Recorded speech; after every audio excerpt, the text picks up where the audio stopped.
Good evening, ladies and gentlemen. Welcome to the Bill Harris State Fair Arena in Birmingham, Alabama, the home of the Alabama Outlaws, where tonight the Outlaws, with a win over the Florida Marine Raiders, will clinch a berth in the championship game of the X League. I'm Ken Gustafson, along with my partner Patrick Norwood. Tonight, the Outlaws take on the Florida Marine Raiders, a team they beat 44-38 down in Lakeland earlier in the season. Breaking news from the Raiders camp: Chris Griffin, the normal starting quarterback, will not be starting tonight. Instead, they're going to go with Matt Parsons, a 6'6", 220 kid out of New Mexico State. He only played in one game, 9 for 22 for 82 yards, 1 touchdown, 5 INTs. Patrick, tell me about Alabama's quarterback tonight. Yeah, well, Alabama's quarterback leads the league right now in passing. He's a 6'6", 240-pound guy, Garrett Sutphin. He's got 50% completion rating.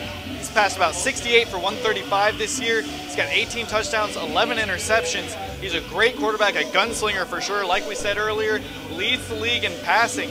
But he won't be the only factor tonight for this Alabama squad. They've got some keys to the game. They've got to get out of the gate early. A great way to do that is during the X factor, to get those 2 points on the board before the game even starts.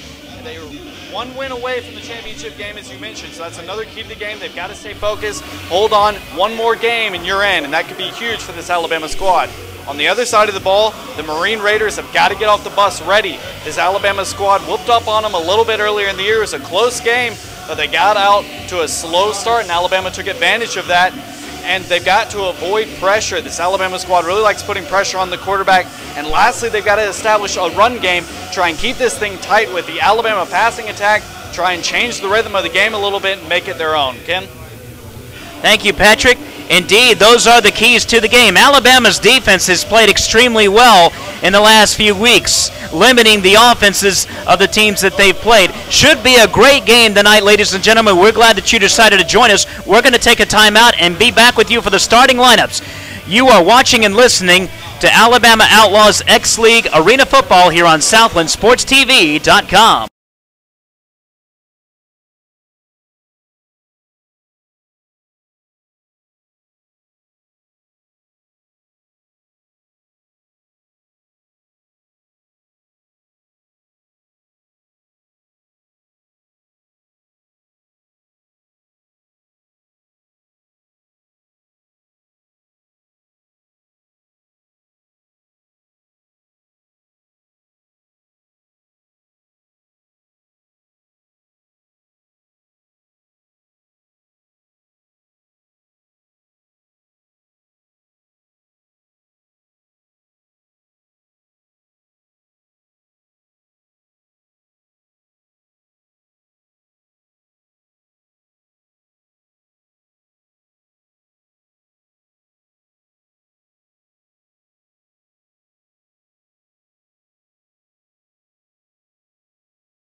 We're back here at the Bill Harris State Fair Arena in Birmingham, Alabama, where the Alabama Outlaws are getting ready to take on the Florida Marine Raiders. Here are your starting lineups. First for the Marine Raiders, starting at wide receiver and defensive back, Josh Smith. He's a 6', 185-pounder out of Boise State University. Levi Rains is the running back, and he doubles as a defensive back. He's number 4, 5'10", 210 out of Georgia Military College.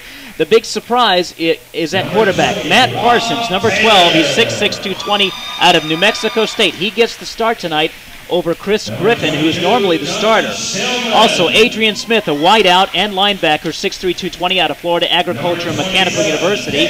Maurice Francois, defensive back and wideout. These guys play both sides of the ball. 6', 225 out of Bethune-Cookman. Reggie Ellis, he's the big play guy for the Marine Raiders. Terrific receiver. He has 10 receptions, 242 yards, 24.20 yards average, 7 touchdowns on the season. He is starting at wideout for the Raiders. Also, James Lovett Jr., he doubles as a linebacker, defensive back, and even does some wide receiving work. 6'2", 215 out of the University of Central Arkansas. Prince Hall, somebody you might be familiar with, Patrick, being an Alabama student. He's a linebacker, fullback, and defensive line, 5'11", 245 out of the University of Alabama.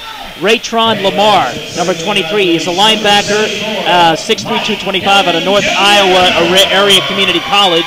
Matt Light, he is the kicker for the Marine Raiders, 5'5", 160 out of Brazil. Also, number 55, Xavier McKenzie. He is the center on the Marine Raiders squad, 6'2", 310 out of Alabama State. Number 56, Larry Califar, the third offensive line, 6'1", 285 out of Apopka High School. Number 76, Adam Duckett, also on the O-line and the D-line, 6'8", 245 out of Georgia Military College. Number 96, John Brown, also on the D-line and the O-line, 6'2", 298 out of Florida. And number 99, Joshua Greer, nose tackle, 6'3", 330 out of East Carolina. Also starting for the Marine Raiders, Kendrick Stewart. He's a defensive lineman and fullback, 6'2", 285 out of Florida State. So those are the starters for the Marine Raiders. Yeah, and I want to cut in here and talk a little bit more about Matt Parsons, the quarterback from New Mexico State University.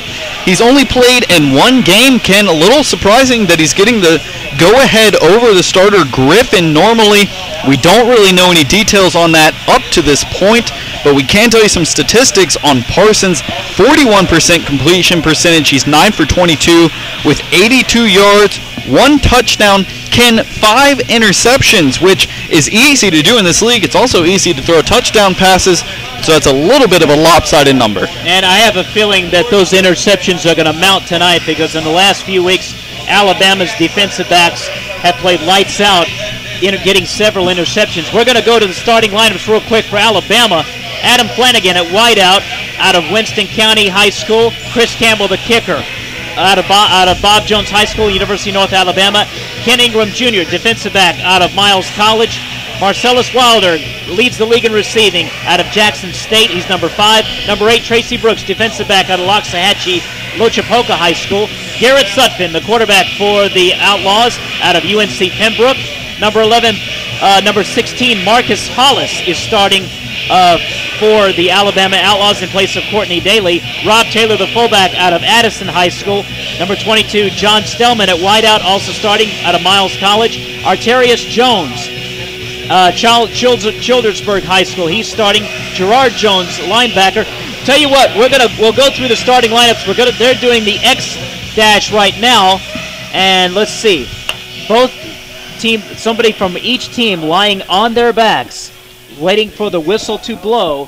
They will get the ball, and they will. And here we go. And they pick up the ball. And let's see who's going to win it. It looks like the Outlaws. Win it. Wilder wins the race, and just like that, the score is 2-0. And the Outlaws will get the ball to start the game. Yeah, and that's something we talked about before the game. Ken is getting those points. That is huge for Alabama right now to get on the board, go ahead and get ahead in this game, try and bury this Raiders team early. Absolutely. We'll finish the starting lineups here for you. We mentioned there's been a few injuries for Alabama. Montreal Daniels is out for the year. Deion Luster out for the year. Taureen Retta is out for the year. In place of him is Tank Dial. He is starting at wideout as well. We mentioned Garrett Sutphin, the great quarterback for Alabama. Also, Michael Calvin, offensive lineman out of Alabama State, 6'7", 352, will be starting on the O-line. Here we go. Alabama with the football. They will have the ball at the 20-yard line.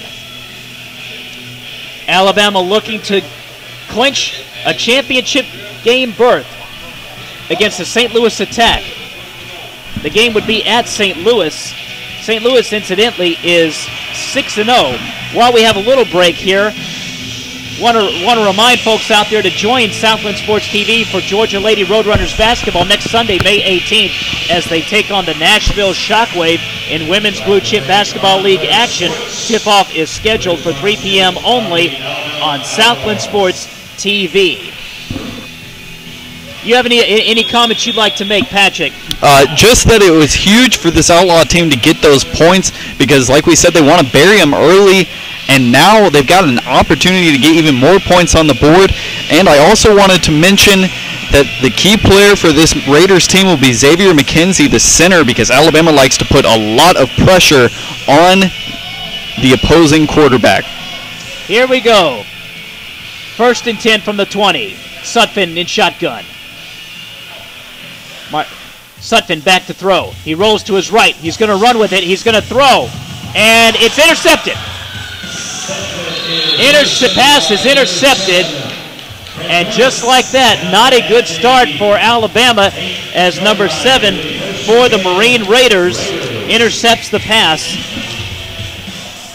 That was Maurice Francois, defensive back out of Bethune-Cookman, with the interception. And that was a great interception. Did not lose sight of the ball. Watched it all the way into his hands. We should mention again that we'll give the Raiders 1 point off of a defensive turnover. Huge for this Raiders squad to cut that deficit in half. As little as it is, every point matters in this league, Ken. That's absolutely right, Patrick. And if you're down by 15 points, you're never out of it. We'll explain later. Here we go. Parsons at quarterback. He hands to his running back. This is number 4. Number 4 gets maybe a yard or so, not very much. Great pursuit by the Alabama defense. That was Levi Raines Jr. with the carrying the ball, and he got wrapped up very quickly by the Outlawz defense. And Ken, it looks like we're going to have a flag. It looks like a holding call will be called against this Raiders offense. That is not what they wanted to start the game, especially after the turnover. And that is exactly right. It's a holding call against the Florida Marine Raiders. The ball is backed up to the 5-yard line. It's going to be 2nd and 15. And this Alabama defense has played outstanding as far as creating turnovers, getting interceptions, and stopping the run in the last few weeks, Patrick. So here we go. 2nd and 20 from the 5-yard line. Parsons back to throw. He's going to throw a long pass. It is incomplete. Yeah, and that pass a little bit underthrown, caused a little bit by the pressure. You can tell that this Alabama team is trying to set the tone on defense. Both plays getting back in the Raider backfield fairly early. That one affecting the throw a little bit. If Parsons is looking to escape these awful numbers that he's gotten so far this season, he will have to depend on his offensive line a little bit, and they did not help him on that play. No, they didn't. He had Kendrick Stewart. He was trying to get to Kendrick Stewart, but he missed him. Here we go, 3rd down. Parsons back to throw. He throws, it's tipped, incomplete. Rob Taylor tipped the ball for the Alabama Outlaws. Good defensive play there. And the Alabama rushed him in the end zone, so it's going to be 4th down. Yeah, that rush caused by Michael Calvin, the 6'7", 352-pound lineman from Alabama State and Parker High School. A beautiful rush there to keep his eye on the quarterback, never giving up on the play. It looked like Parsons was going to try and get away with the ball, but was not able to due to the great play by Calvin. Let's see. This is 4th down, I believe. Or no, 3rd down. Parsons gives it to his running back. He gets it across the 10-yard line. That was Levi Raines Jr. out of Georgia Military College. He gets it across the 10. Yeah, and Levi Raines Jr. not allowed very much running room at all on that play. Alabama wrapping him up and slamming him against the boards pretty easily. That's something we mentioned before the game, is that this Raiders team has got to get the running game going to try and change the pace of this Alabama defense, who likes putting pressure on the quarterback. They have been unable to establish a ground game so far. Apparently they did get a 1st down on the play, so it's going to be 1st and 10 from the 10. Parsons under center. Back to throw. He's got his man, and that's number 1. That is Josh Smith, wideout out of Boise State with the reception. Yeah, and Josh Smith there with a great reception, but an even better throw from... And actually, no, they did not give... That is not a reception. That's my fault, Ken. They're calling that pass incomplete. I think it went off the boards and then into the player's hands, which is an incomplete pass. It looked like a reception to me, but you're right. But the refs called it no interception, and so the ball goes over on downs. Alabama gets the football with great field position at the 16-yard line of Florida. And let's see if Alabama can make the Marine Raiders pay. They've done a great job of this in the last few weeks of causing turnovers and stopping drives and then putting points on the board. Sutphin looking in shotgun formation.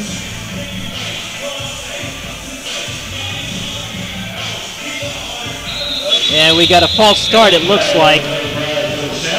Looks like Sutphin didn't get the ball off in time, and we will have a false start on the offense.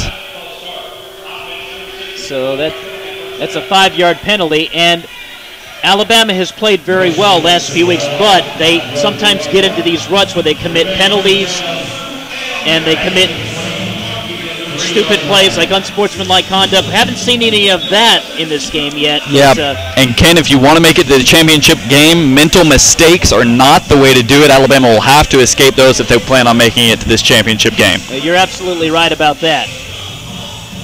2nd and 15 from the 26. He gets it to the running back, Taylor. Rob Taylor up to about the 21-yard line of Florida. So he gets maybe about 7 yards.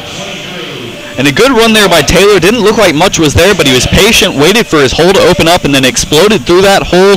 Didn't try and do too much, held on to the football, and you can't ask very much more from a running back that doesn't have a lot of room to run like you've got on this field. Yeah, he's done a good job in the last few weeks on both sides of the football. So here we go.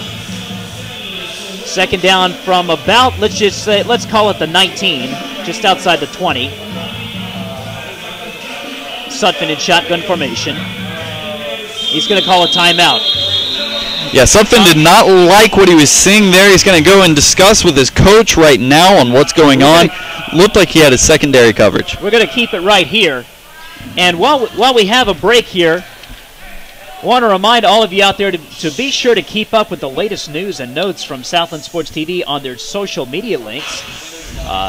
Links to Facebook, Twitter, and Google Plus are available online at southlandsportstv.com. Also, you can relive tonight's broadcast and other previous broadcasts in our video vault located at southlandsportstv.com. So Alabama with a 3-1 lead in the top of the first inning. No, bottom of the first inning, we could say. Yeah, this is definitely a baseball score. Very odd scoring system if you're not used to it. But Alabama doing the best that they can right now with the ball on the right end of the field, having a great stop, getting that terrible mistake of that interception out of their brains and out of their mouths. Looks like they're ready to go.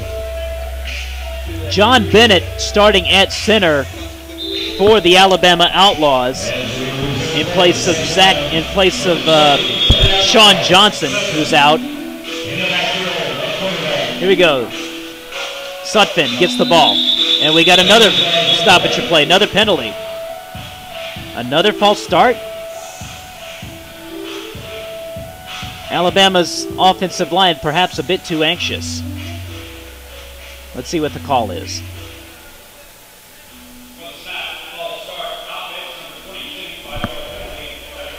And that'll go to number 22, John Stellman, the wide receiver. It looks like, again, Sutphin did not get the ball off in time as the man in motion was crossing the line of scrimmage. And those are two mental mistakes that really can't happen. They had a wide open guy right here on a seam route through the middle of the field that was for sure 6. And that mental mistake is really just not what this Alabama team wanted. Really can't shoot yourself in the foot when you've got such a great play called after the timeout.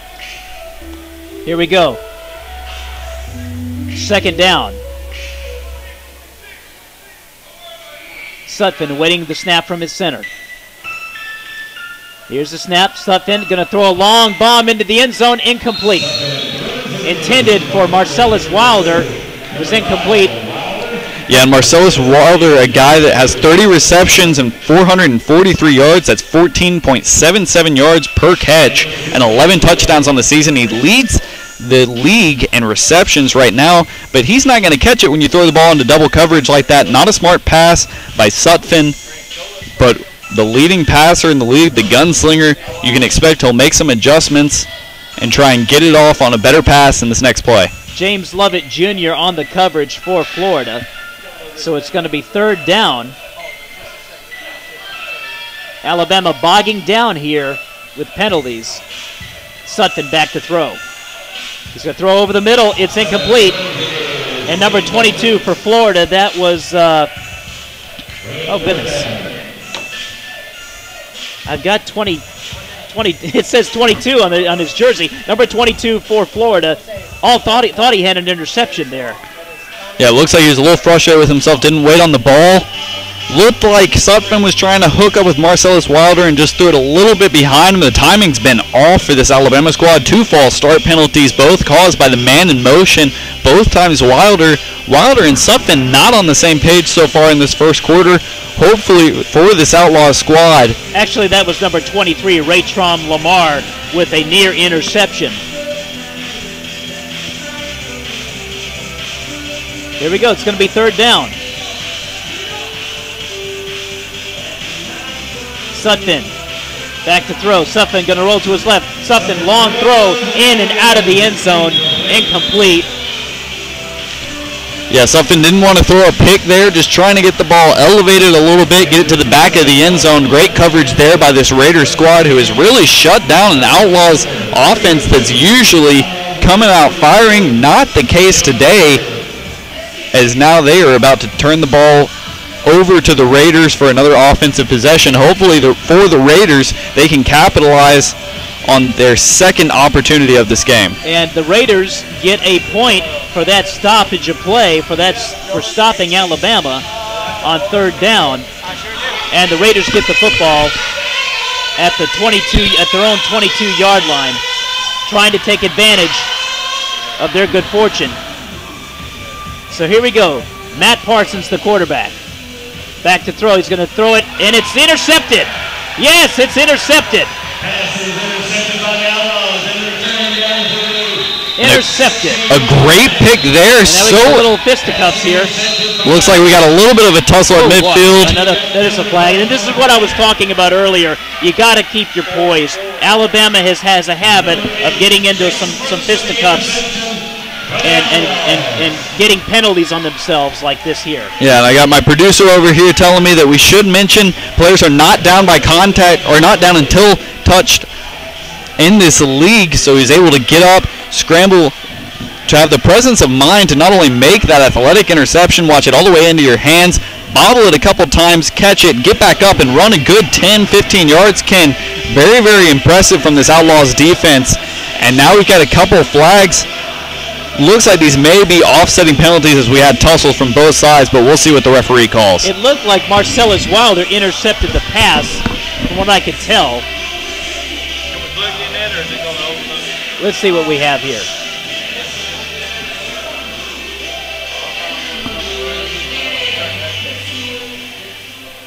We await the ref's call. And that's going to go on the number 77 for this Raiders squad. Looks like he shoved down one of the Outlawz players after the play. Not a smart play. You can tell this Raiders defense is a little frustrated, feeling like they were off the field for at least a little bit of time, and then the Raiders turn the ball right back over to the Outlawz. They've got to go back out there for another series. May have just been a frustration penalty. I don't have him on the roster, incidentally, so I don't know his name. But anyway, Alabama's got the ball at the 6-yard line, and wow, look at that. Wrapped up right away was Marcellus Wilder. He was tackled by Prince Hall. Prince Hall out of Alabama. You've probably seen him play. Yeah. Prince Hall, a guy that Alabama was really, really high on during his whole career. Big play there, wrapping up high, driving down hard, and there was a missed block on Hall by John Stellman.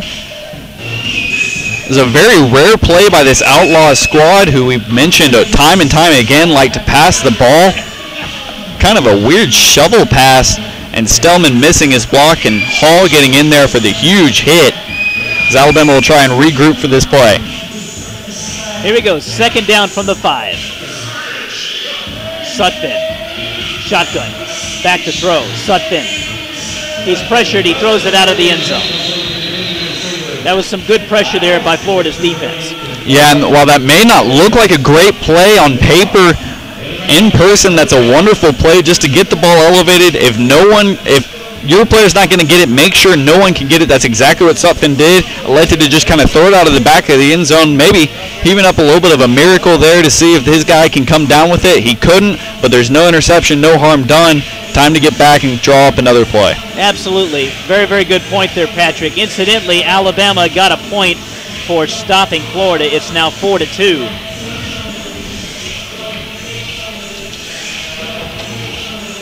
Also want to remind you folks, does your team need streaming or media relations services? Contact Southland Sports TV at 678-590-2113. Here we go, third down from the 5. Alabama trying to put a touchdown on the board. And are we going to have a timeout? Looks like we have a timeout. Timeout, Alabama.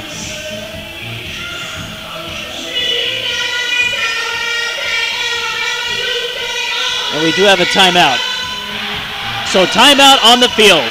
We'll step it out. You're watching and listening to X-League Arena Football on SouthlandSportsTV.com.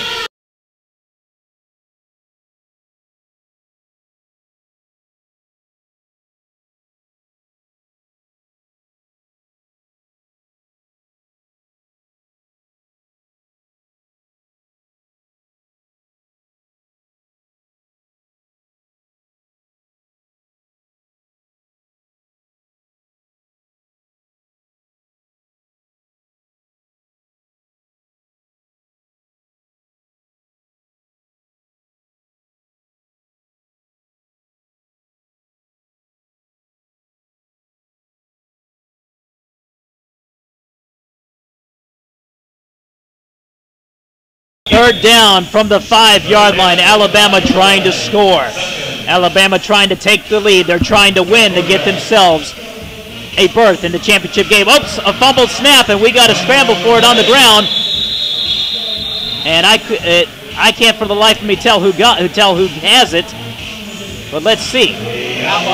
The Outlaws recovered it. Looks like number 55, Gerard Jones, recovered it. And this Raider defense not really coming up with many smart plays, but this Outlaw, other than the interception, but this Outlaw offense shooting themselves in the foot. Couple penalties, one turnover lost, another turnover that they just recovered. And this is not how Alabama wanted to start the game. We talked about coming out of the gates early. They do have a 2-point lead right now, but that's all thanks to their defense and the X factor. Their offense has really been stagnant so far. So Alabama's going to try a field goal. Chris Campbell is going to kick what appears to be a chip shot field goal. About a 25-yard field goal. Sutphin the holder. Here's the snap, the hold. The kick is up. And the kick is good. So Alabama extends their lead to 7-2. A win tonight, and the Alabama Outlaws clinch a berth in the championship game of the X-League against the St. Louis Attack. Patrick, while we got a moment here, why don't you we're going to have a timeout? Patrick, why don't you tell us a little bit about the league, some of the league rules? Well, we've already talked about the X-Dash. That's a race where both players from each team lie on their backs. They race to get to the ball. The ball is placed at the 25, and the winner of that possession gets 2 points. There's the X spot. It's a special spot. It's 6x6, located in the end zone. If you land in that spot, if you score in that spot, it is 2 extra points. Defense gets 1 point for any stop and 8 points for a defensive score. As far as music is concerned, teams are allowed to play music at any time, even during the play. And for the field, teams are allowed to alter the end zones to accommodate the facility, so not every football field is to scale. If you're familiar with hockey, very familiar to hockey regulations and rink regulations across the NHL.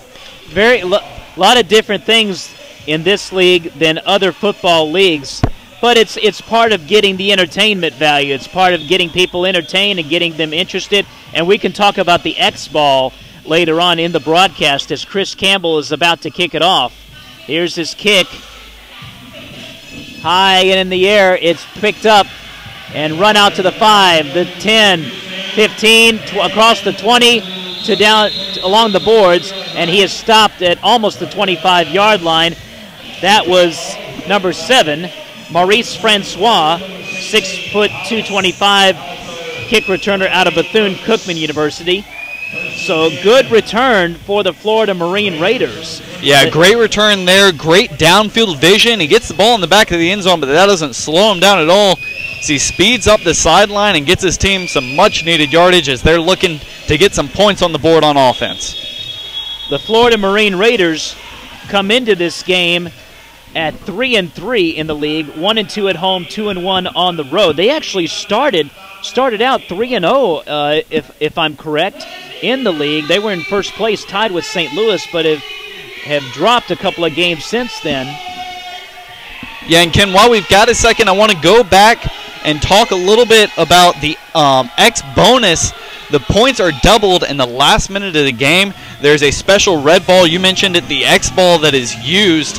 Again, any point scored in the last minute of the game is double points. That could be huge for either team.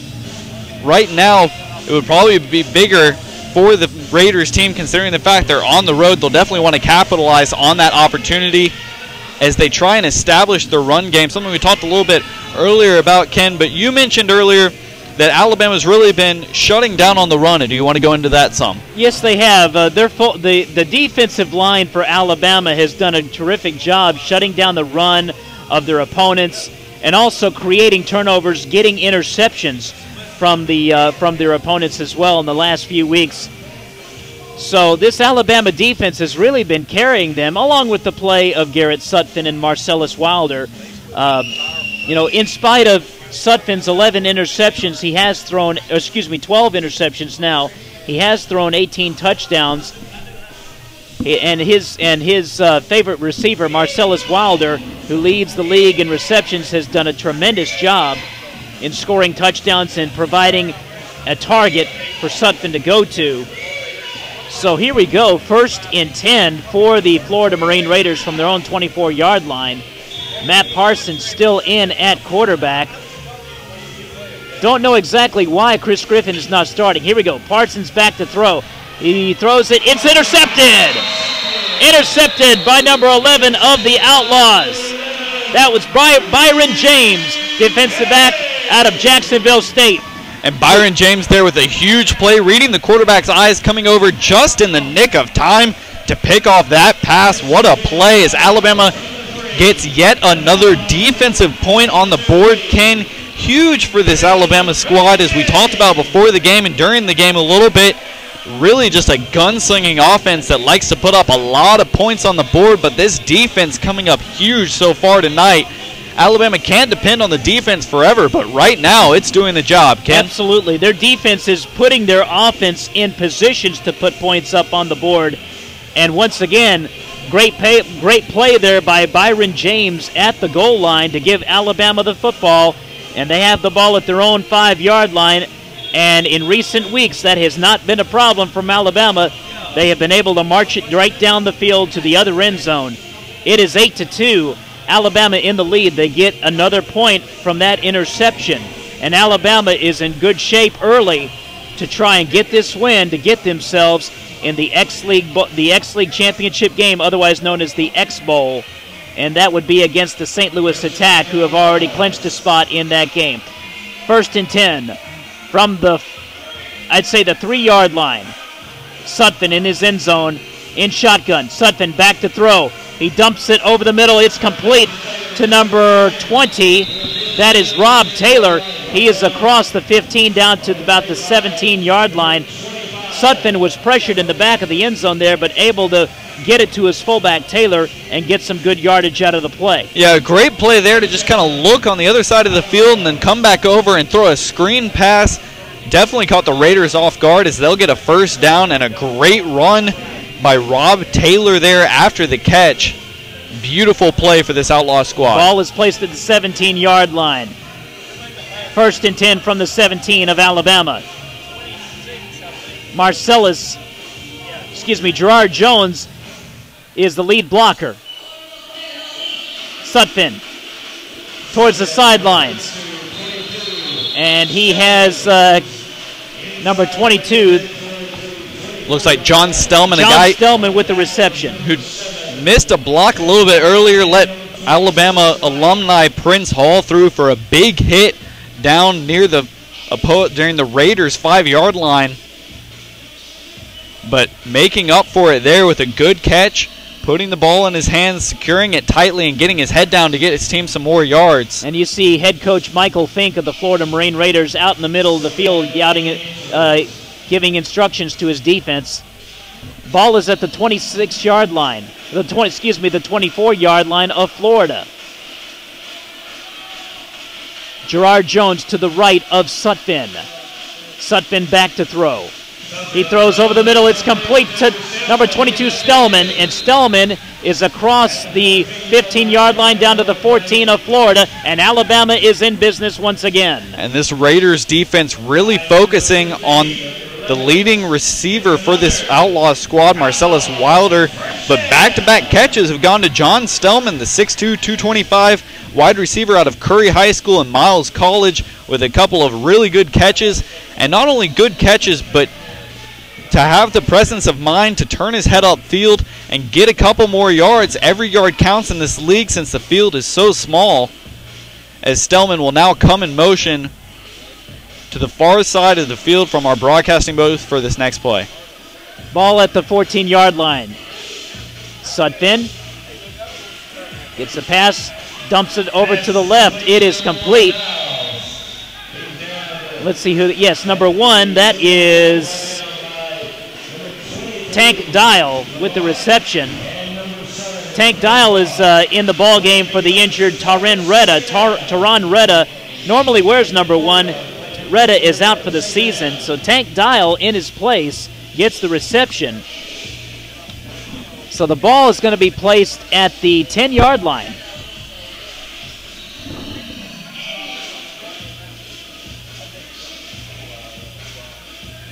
So we have 2nd down. 2nd to goal from the 10. Sutphin awaiting his snap. Sutphin rolling to his right. Sutphin going to run across the 15, now rolling back towards the middle, and he escapes a tackle before he's finally brought down just over the 10-yard line. He ran a lot of distance there, but not much yards. Maybe gained a yard. Yeah, definitely a shifty play there. A good spin move to not only get some more yards, but avoid a huge hit that was coming from a Raiders defensive back.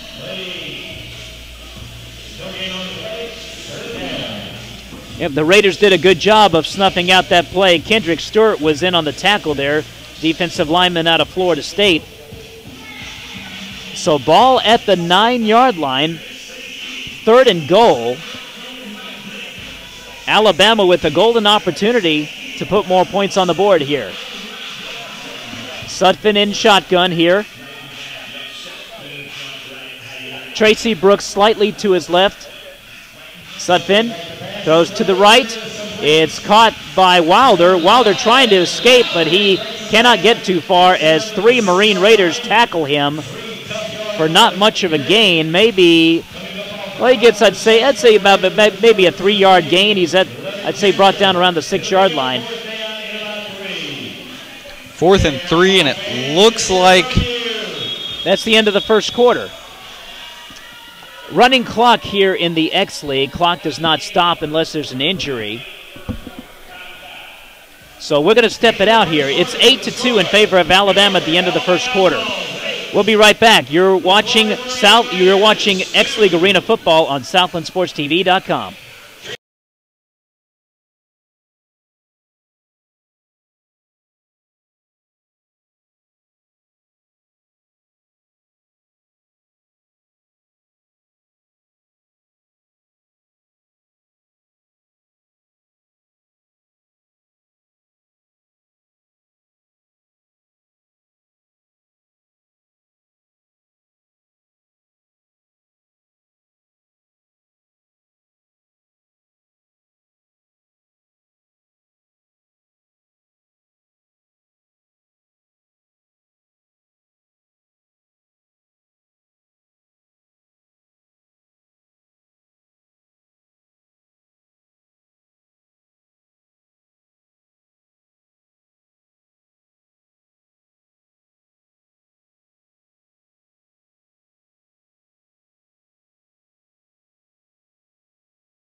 We're back here at Bill Harris Arena where the Alabama Outlaws are about ready to put more points on the board and take a commanding lead in this game here against the Florida Marine Raiders.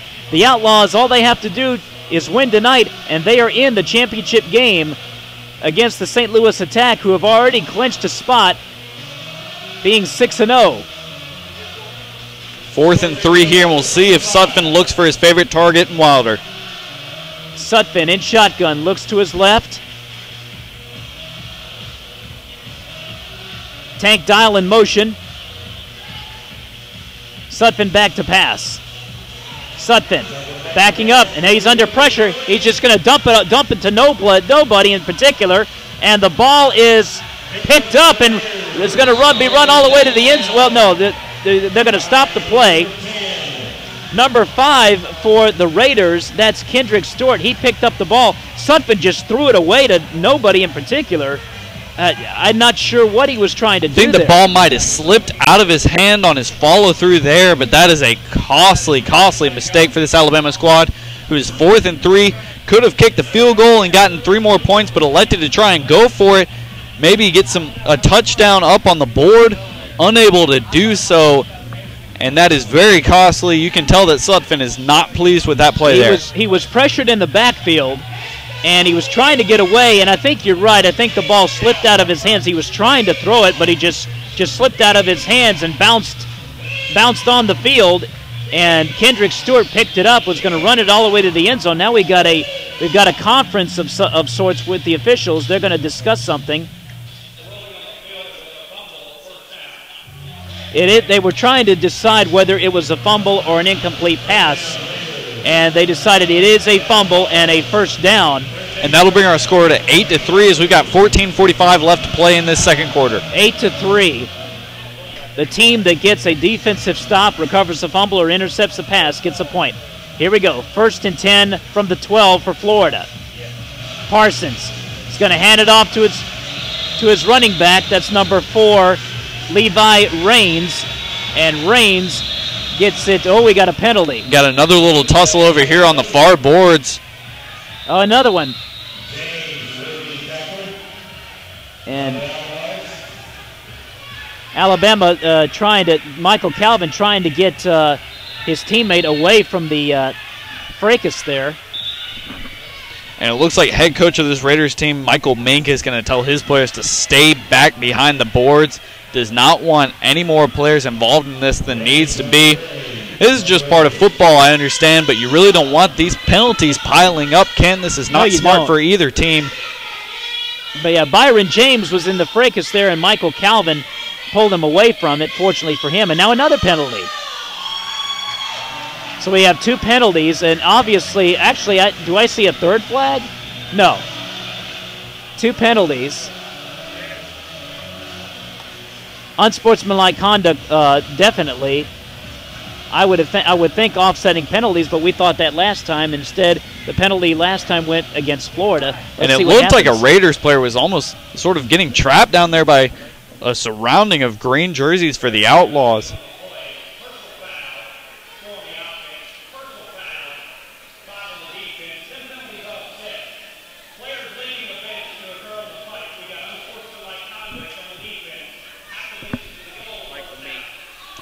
Yeah, and as we said earlier, Michael Mink was trying to keep his players on the bench, and that's exactly why it results in an unsportsmanlike conduct penalty. This Raiders team that was looking to get a little bit of traction on offense, that will not help. His players tried to leave the bench to maybe not join the fight, maybe pull their players up out of the rubble, but it was not a smart decision by this Raiders squad. No, not at all. Not a smart decision at all. You've got to have poise. You've got to play with composure, and neither team did that in that instance. And Alabama, there's more at stake for them tonight in this game. You know, a win and they're in. You don't want to beat yourself by committing stupid penalties. And they have beat themselves, quite honestly, as that X-Bowl is June 14th. It's played in St. Louis, but you really don't want to shoot yourself in the foot, because this Raiders team, you've beat them once this season away on the road, and this Raiders team is better. They've got a better road record. They're 2-1 on the road, 1-2 at home. but shooting yourself in the foot is not the way to get to the championship. Actually, we do need to mention that Florida does have an outside chance of getting into the championship game. They need to win tonight and then win their next game. Against the Georgia Rampage, and they need Alabama to lose to the Savannah Steam or the Georgia Rampage to get into the playoffs. And that Savannah Steam team is the one that Outlaw fans will remember was an absolute whooping as they beat the Steam 82-8 here in Alabama. Okay, here we go. Running play for the Raiders, and that is Levi Raines. He is going to score. Touchdown, Florida. And a great run there by Raines, who's kind of jawing back and forth with the Outlaws bench now. But a great run by Raines, who just kind of scampered up the sidelines. Another penalty flag. Did I see another penalty? Yep, yes, there it is. Another flag came in. There's another one for another shove. These teams not on good terms, fighting back and forth. Look at this. Michael Calvin just hit number 77 in the head, in his helmet. That should have been a penalty right there. He just went in his face. Come on now. Not smart football there by the Outlaws.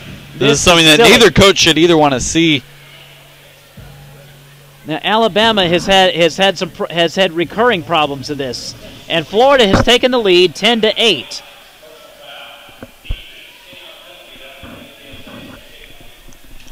Personal foul on the defense. I'm not sure who they called it on, but I clearly saw Michael Calvin just hit number 77 of the Raiders in the face. This is so strange, Ken, because it's so early in the game. Usually you see this type of play in the last 5-6 minutes of a game when it's getting chippy down there on the field and players are drawing back and forth between the benches. We're seeing that. We're not even halfway through the second quarter right now, so it'll be very interesting to see if the refs can get a handle on this, because if not, we're in for a very interesting night. Yeah, number 77 for Florida. For some reason, I don't have him on the roster. He's not listed on the roster. Well, back to the game here. Now Levi Raines is going to try and go for two, and I think he gets it. Yes. Great second effort there by Raines as they ran out of the Wildcat formation. Why not? The guy who just gave you your first touchdown of the game, give it to him again. And a great run there out of the Wildcat, like we mentioned, put his shoulders down, kept his feet moving, and just waited for some help from his guys, who eventually got him into the end zone. It looked like the Outlaws were going to maybe be able to stand him up on the goal line, but that was not the case, as Raines able to get across, and the Raiders take a 12-8 lead right now on the Outlaws with 13:46 left in the second quarter. And James Lovett Jr. of the Marine Raiders was pointing in the direction of an Alabama player. I think he thought he was held or something. Maybe felt there should have been another penalty thrown against the Outlaws. But anyway, as it is 12-8 Florida with 13:46 to go in the first half. And just a lot of silliness in this second quarter, or in this first half, with I believe maybe 7 penalties already, and at least about 3 or 4 unsportsmanlike conduct. Quite a few penalties here, and Ken, that is not what either of these teams wanted to see. I know we sound like broken records, but again, Alabama trying to make it to this championship game. They know they're so close. They don't want to let this Raiders team have any room to breathe.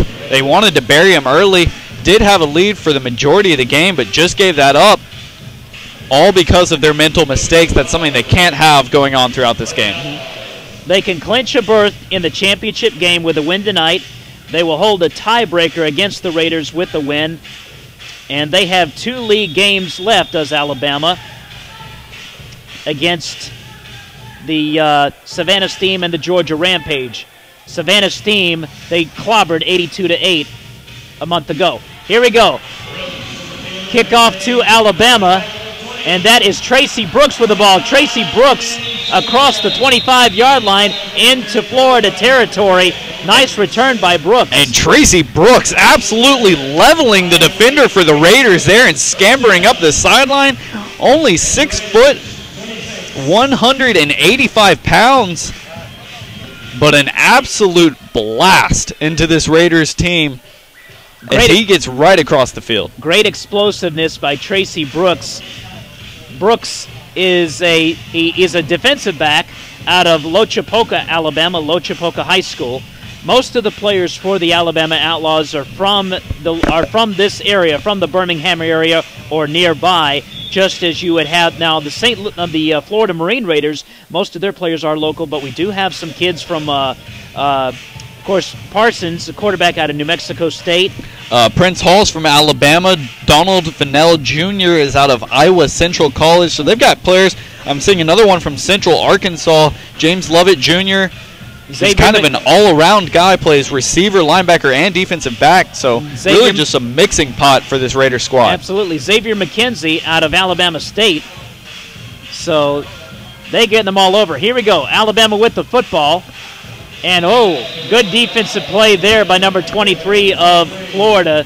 That is Raytron Lamar, a 6'3", 225-pounder defensive end out of North Iowa Area Community College, JUCO player. And Raytron Lamar there just shooting through the hole and ending that running play before it even began. A beautiful stop there on defense. Great defense there by Lamar, and very good defense by the Florida Marine Raiders on this drive. They started off the season very well, winning their first 2 games, but have petered out since then and are at 3-3 in the league. Second down now for Alabama. Now Sutphin barking out instructions. He's in shotgun. Sutphin back to pass. Sutphin gonna throw towards the end zone. Touchdown! Touchdown, Alabama! And a great play there by Garrett Sutphin to just kind of calm down, loft that ball for the wide open man in the end zone, get his team back on top. That's what the gunslinger does. Beautiful play there, as it looks like Wilder was his intended target. And that is what Marcellus Wilder's 12th touchdown of the season. And that puts Alabama on top 14-12. They will try for the extra point with Chris Campbell.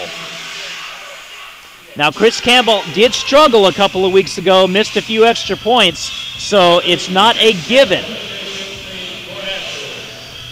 Sutphin's going to be the holder. Every point counts in this game. A little wider. Nice job by Alabama to rebound after that defensive play by Florida that gave Florida the momentum, but Sutphin finding Wilder in the end zone for the score. Here's the hold, the kick is up, and the kick is good. So the Alabama Outlaws are on top once again, 15-12, with 10-12 to go in the first half. Yeah, and it was a very sneaky play, kind of a seam route there from Marcellus Wilder, just blew past the coverage. Looked like a little bit of blown coverage there. Looked like the cornerback thought he had help from his safety. His safety was all the way on the other side of the field. Cornerback fell down trying to cover Wilder, and an easy play there for Sutphin, the leading passer in this league. He's not going to miss that opportunity as he puts the Outlaws up 15-12 with a little over 10 minutes left in the second quarter. So Alabama with a big chance tonight. If they win, they'll go to the championship game against the St. Louis Attack. Unfortunately for Alabama, the game is in St. Louis, and they draw about 8,000 people at their game, so that's going to be clearly a home field advantage for the St. Louis Attack. St. Louis defeated Alabama earlier in the year here in Birmingham. Now, Florida does, I think, have an outside chance. I think we mentioned that earlier. They need to win tonight, but they need a bunch of other things to happen. They need for Alabama to also lose another game. So 15-12, Alabama with 10-12 to go in the first half. I'm Ken Gustafson along with my partner Patrick Norwood. We want to thank all of you, no matter where you're listening and watching from around the nation, around the world, on SouthlandSportsTV.com. Here's the kickoff. It's picked up by number 5 of the Florida Marine Raiders, and he goes across the 12-yard line. And that's actually number 7 with the run back. That's Maurice Francois out of Bethune-Cookman. So Florida trying to get their offense going, trying to get back on top. They trail 15-12. They started out down 8-2, but were able to get back into the game with a touchdown. but some penalties have really cost them, and they've cost Alabama too. There have been a lot of chippiness in this game between both these teams. Yeah, a lot of chippiness. That started to calm down a little bit here, but I'm sure that'll pick back up as this game winds down and these players start getting frustrated, especially if there's more stupid penalties. Here's Parsons. He gives the ball to his running back. That's Levi Raines, Jr. Levi Raines fights his way across the 25-yard line down to about the 23. Nice run there by Raines. And it looks like Raines is trying to talk some trash. Yeah, and Raines has been running hard this game. He's 5'10", 210 pounds, but he is built like a bowling ball. Runs downhill, gets those shoulders set and square. And really, if you're an Outlaw defender, you're going to have a hard time bringing this guy down with just one tackler. He's very, very hard to tackle because that center of gravity is so low towards his hips. Sort of like Quiz Rogers of the Atlanta Falcons. Kind of that type of the runner. Maybe not quite the explosiveness. Here's Parsons back to, and he slips. Parsons was back to throw and he slipped down at the 16-yard line. Tough break for Parsons. He was trying to get rid of it, but just slipped on the turf. Yeah, and Levi Raines Jr. there missing a huge block that allowed that pressure to get in on Parsons, who just kind of panicked and fell over, as the Outlaws will be credited with the sack, their first in the game. So the ball is all the way back at the, let's say, the 17-yard line or 18-yard line of Florida. While we have a little bit of a break here, you can relive tonight's broadcast and other previous broadcasts in our audio vault located at southlandsportstv.com. Also, be sure to keep up with the latest news and notes from Southland Sports TV on their social media sites. Links to Facebook, Twitter, and Google Plus are available. Now back to the game here. Parsons back to throw. He's going to throw long, and it's, nice defensive play there by number 11 for Alabama. That is Byron James. Good defensive play. Byron James there losing his man a little bit as they ran a little out route. And the safety just kind of lost track of him, able to recover and get the ball out of his hands. A beautiful play there from the very big safety, 6'3", 200 pounds out of West End High School in Jacksonville State. But a great play to just kind of disrupt the rhythm of the receiver. It looked like he had an easy pass, and that is not the case. That is a huge blow as this Raiders team faces a fourth down. Fourth down for the Raiders. Ball at the 17-yard line. Parsons under center. Parsons back to throw. He throws, it's complete. His pass is complete, and that is number 1. That's Josh Smith with the reception. And the ball is caught at about the 12-yard line, so very nice pass there from Matt Parsons to Josh Smith. And the Raiders are in business. And Josh Smith, one of those receivers from Boise State University. If you're familiar with college football, you know that that is a very pass-heavy school, so he's used to making catches like that in big-time situations. Good job of looking it into his hands, ignoring the pressure that was put onto him quickly after he caught the ball to give his team a new set of downs. Here's Parsons under center. He's going to give it to Raines. Levi Raines across the 10. Levi Raines fighting his way, and he's pushed back, but they're going to give him forward progress. I imagine they're going to spot the ball at about the 7-yard line. Man, 4 green jerseys on Levi Raines. He just refuses to go down. Great runner, as we saw a little bit earlier with that touchdown run, able to avoid some tackles. And he's got speed too. Maybe not as explosive as you mentioned, Ken, but definitely a guy that's hard to bring down once he gets those legs moving. You know, these are guys who were not drafted into the NFL or the Canadian Football League. They want to keep hope alive. They play football for the love of the game, and maybe, just maybe, some NFL scouts see something. Here we go. Levi Raines gets the carry. Levi Raines across the 5, down to the 3-yard line. Good, tough running by Raines. Good running by Raines, and a great block there by number 77 for this Raiders squad. I do not have a name on that one, unfortunately. But a great block there to keep his man in front of him, not letting him get around and get a hand on Raines, who was able to just kind of follow right up behind them and scamper down to inside the 5-yard line as the Raiders are threatening to score. 1st and goal from the 4. The Raiders trying to upset Alabama and knock them out of championship game contention. Here's Raines with the football.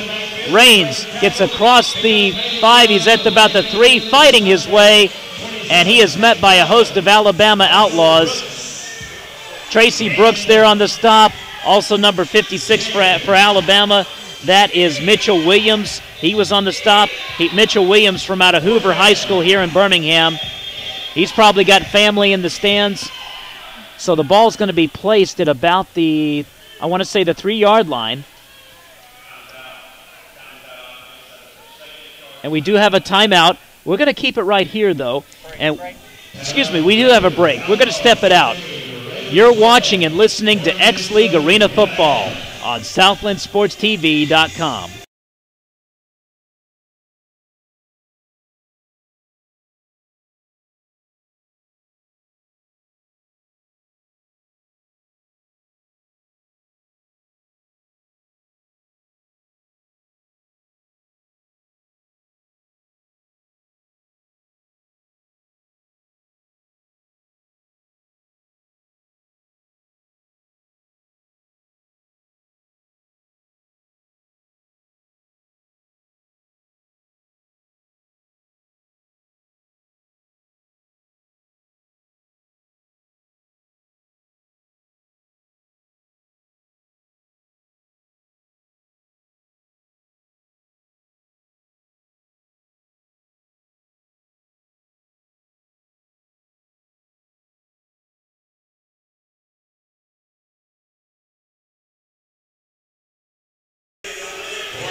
The ball is at the 4-yard line of Alabama. Florida trying to score. And they give the ball to number 7, and he is going to score. Touchdown, Florida Marine Raiders. And number 7 with the touchdown, that is Maurice Francois, 6 foot 225 out of Bethune-Cookman. He's made several plays tonight, and give him a touchdown on that one. It's 18-15 Florida. Yeah, and we saw the Wildcat a little bit earlier with Raines. It looks like he's a little bit of their, not necessarily bulkier running back, but definitely not their quickest one from what we've seen with that. Maurice Francois just absolutely speeding through the Alabama Outlaw defense, getting into the end zone for a huge score. Looks like they'll keep him back there for the 2-point conversion to see what he can do in the Wildcat formation. If you're this Outlaws defense, you've got to be thinking run, but once you do that, they have a kicker on the squad, Matt Light from Brazil, but they're not going to use him. And now Maurice Francois is going to score untouched. They get the 2-point conversion, and the Florida Marine Raiders are on top of the Alabama Outlaws, 20-15. Florida trying to dash the hopes of Alabama tonight, and with 3:04 to go in the first half. And we should probably mention, if you're thinking that this Raiders team is going for 2 a lot, that's because they don't have a kicker.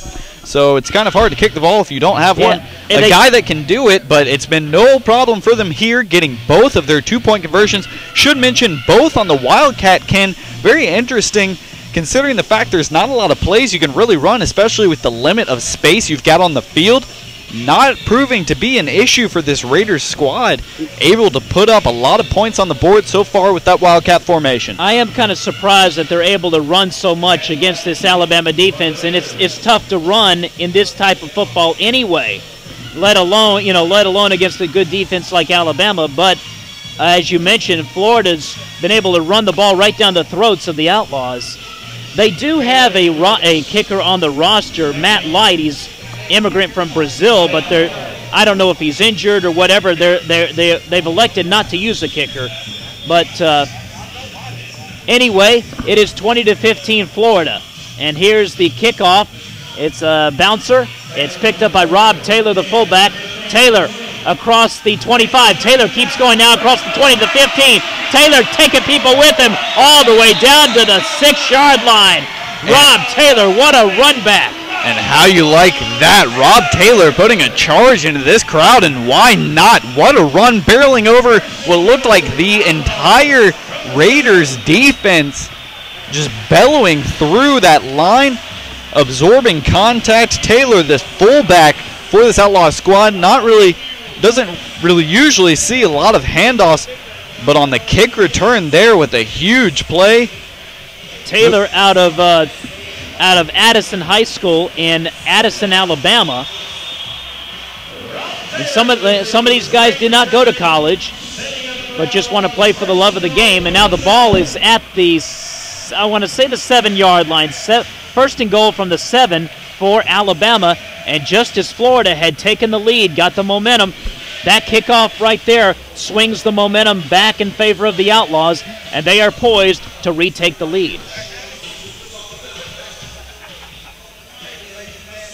And we have a timeout? Let's see. No, I don't think it's a timeout. I think Sutphin's just trying to get his signals correct with dials. And now Michael Fink is complaining about something. Okay, here's Sutphin. Sutphin going to run. Sutphin throws it in the end zone. Touchdown!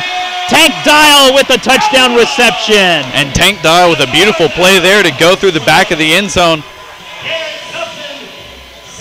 And look at this. I'm not sure what Michael Fink, he's all the way out on the field about something. He's talking with one of the Alabama players. Yeah, it looked like he was talking with Sutphin a little bit as one of the Outlaws brought Sutphin back.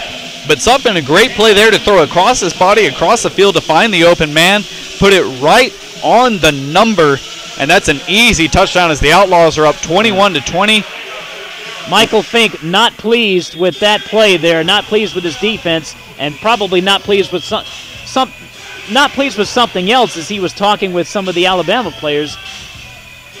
The coaches can go onto the field during stoppages of play to talk to their players. Here's the extra point attempt from Chris Campbell.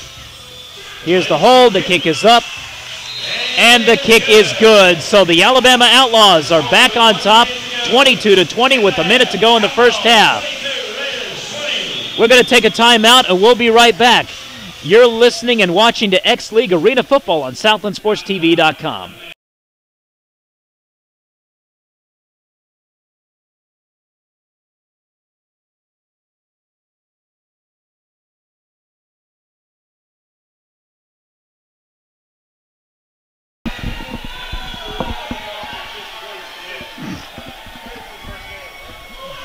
You letting your buddies back in Tuscaloosa know that you're on the air? Yeah, my girlfriend's watching right now, cool. but she's the only one. So. Okay, we're back here at Bill Harris Arena in Birmingham, Alabama, where the Alabama Outlaws have just scored to take the lead, 22-20. Garrett Sutphin to Tank Dial for the score, and it's back and forth between the Florida Marine Raiders and Alabama Outlaws. A very exciting game. I'm Ken Gustafson, along with my partner Patrick Norwood. Patrick, your thoughts? Yeah, I mean, this has been quite the game, Ken. A lot of mental mistakes for both squads, lots of penalties. And honestly, the passing game, which we thought was going to be a huge deal with Griffin out for the Raiders and with Sutphin being the leading passer in the league, not the case so far, as the running game and the kick return game have really been key points. We'll see if that keeps up throughout the rest of the game. But it's been a very, very eventful one as it's 22-20 right now with a minute left in the first half. 22-20, Alabama has a great chance to get into the X-League championship game, otherwise known as the X-Bowl. All they have to do is win, and they're in. They would face the St. Louis Attack on June 14th, but they're in a tussle right now with the Florida Marine Raiders. Alabama defeated Florida a few weeks back in Lakeland, 44-38 in a thrilling game down there, and the Florida Marine Raiders trying to exact revenge and spoil the championship hopes of the Alabama Outlaws. So Chris Campbell ready to kick it off back to the Raiders. And here's the kick. It's an onside kick, if you will, a grounder. It's picked up by Maurice Francois. Francois breaks it. Francois may score. Francois will score. It's a touchdown, but hold everything. There's a penalty. It looks like there's probably going to be a clip or a block in the back against Florida. Let's see what the ref says. Yeah, we've got two flags down there, Ken. It looked like one came after the play, so it could be unsportsmanlike conduct. Francois, no matter what happens with these penalties, having a great game, a very speedy guy for this Raider squad. He certainly is. Francois out of Bethune-Cookman University in Daytona Beach, out of the MEAC conference. And it looks like it's going to be a block in the back against Florida. That's a shame for them.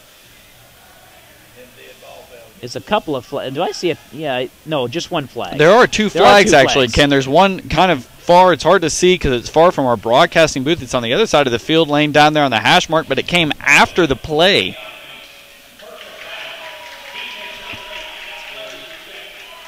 Personal foul on the defense. And it looked like we may have an ejection because a punch was thrown after the play. Not sure who that's on. Number 8, Tracy Brooks of Alabama. Just a foolish, very stupid play on his part. And I'm sure, he's a great player. He's a fine player. But he did not do a very fine thing there. Yeah, and Tracy Brooks, a guy who's already had a big game tonight. It's going to be a shame for this Alabama squad to miss him. But another guy will get to step up in his place. We talked about this earlier. Composure, poise, keeping your emotions in check, playing smart. They're not doing that. Neither team has done that in this game. And Alabama, in particular, has had a habit of making bonehead plays like that in the last few weeks. I mean, I gotta say it like it is. You can't make mistakes like that and expect to win. Yeah, and it's tough for coaches, too, because they want to see their team get aggressive and get into the game. But you've got to find that balance. You've got to find that level between too much and just enough, because if not, it can result in a lot of penalty yards like we've seen tonight for this Outlaws squad, as we've got a first down for the Raiders.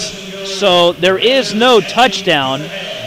Apparently, there was a block in the back, but with the personal foul and ejection of Brooks, the ball is going to be placed at the 3-yard line, and Florida is about to retake the lead with 50 seconds to go in the first half. So Parsons under center, Francois in the backfield. Parsons gives the ball.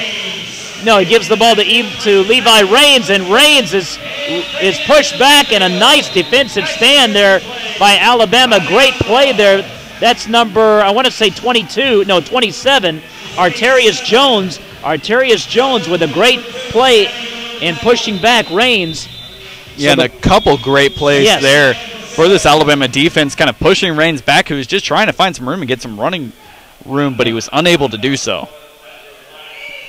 We're going to keep it right here. 29 seconds to go. And while we have a short break here, timeout on the field, you can join Southland Sports TV for Georgia Lady Roadrunners basketball next Sunday, May 18th, as they take on the Nashville Shockwave in Women's Blue Chip Basketball League action. Tip-off is scheduled for 3 p.m., and you can find it only on Southland Sports TV. And again, that's an example of some college athletes who want to play a professional sport. Maybe they weren't drafted into the big leagues or the WNBA, but these ladies in the Women's Blue Chip Basketball League, they play for the love of the game, and they want to play at a high level and actually get paid doing it, and that's what these players are doing here in the X League. So it's great experience for a college athlete coming out of college, no matter what college you come from, there are more leagues, more things available for you to continue your career. So 29 seconds to go. Parsons back to throw. Parsons throws into the end zone.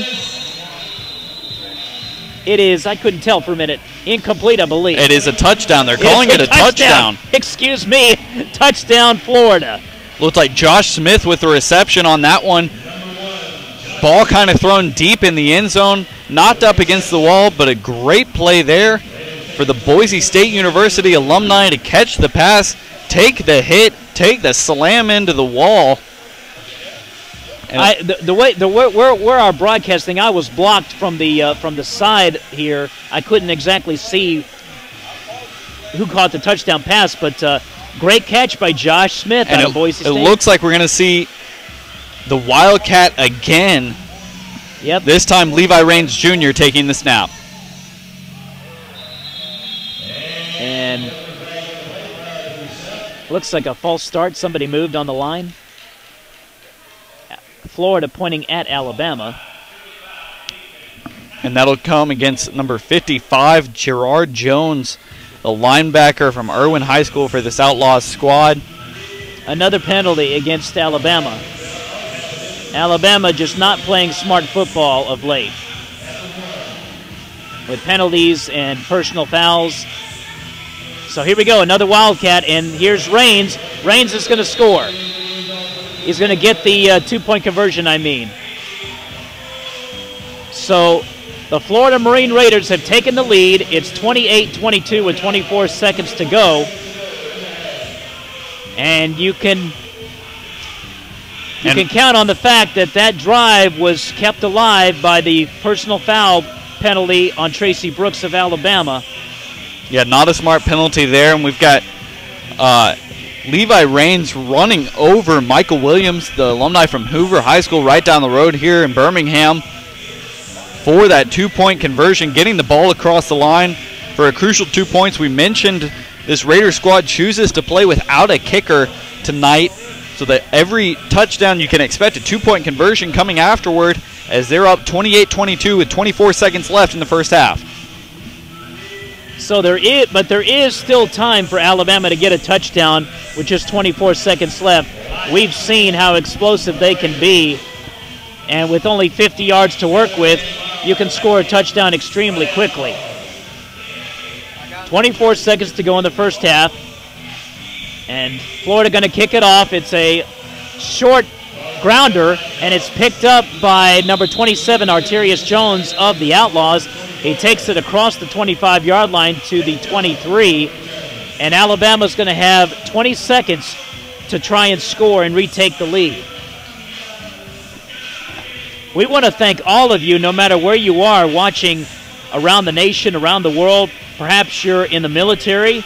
You're watching on SouthlandSportsTV.com. Thank you for all you do, all of those of you who are in the military. And, you know, no matter who you are, where you are, we're glad that you decided to join us here at SouthlandSportsTV.com. This is X-League Arena Football. Very exciting brand of football. First down and 10 from the 23. Sutphin in shotgun formation.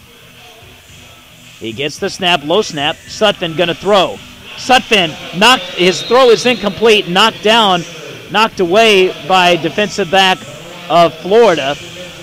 The intended receiver was Tank Dial, but a very nice play.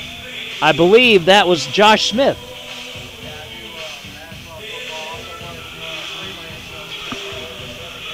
And Sutphin had another man open, but it looked like it was his second or third option. Didn't really have the time to check down as the blitz was coming from this Raider squad, just trying to get rid of it, trying to do a little bit too much. Sutphin is right now. We'll see if we can fix that and get some points on the board for his squad.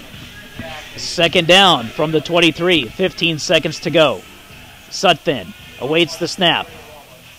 Sutphin back to throw. He's going to dump it over to the side. This is number 22, John Stellman. Stellman gets it across the 15 to the 14. So 10 seconds to go. You can stop the clock in this league by putting the ball out of bounds over the boards. A great play there from Rob Taylor after that reception, or excuse me, Stellman after that reception, to have the wherewithal to put the ball over the board, stop the clock with 10 seconds left, and try and give your team a couple more shots at the end zone. Nice play there by Stellman, and nice awareness, nice heads-up awareness to put the ball over the boards to stop the clock. 10 seconds to go. Here's Sutphin. Back to pass. Sutphin rolls to his right. Going to throw into the end zone. Touchdown! Touchdown, Alabama! Marcellus. And it looked like that ball was actually intercepted by number 21, Prince Hall from the University of Alabama. A great interception to stop momentum, as that is the end of the half. That was an interception by Prince Hall out of the University of Alabama. And don't you know, he's excited, and that's going to end the first half. It's 29-22 Florida. So Alabama with a chance to go to the championship game if they could just win tonight, but they're in a tussle and a struggle right now. We're going to take a break. We'll be right back with halftime show here on SouthlandSportsTV.com.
We're at halftime at the Bill Harris Arena in Birmingham, Alabama, where the Florida Marine Raiders lead the Alabama Outlaws 29-2 in a very exciting X-League Arena football game.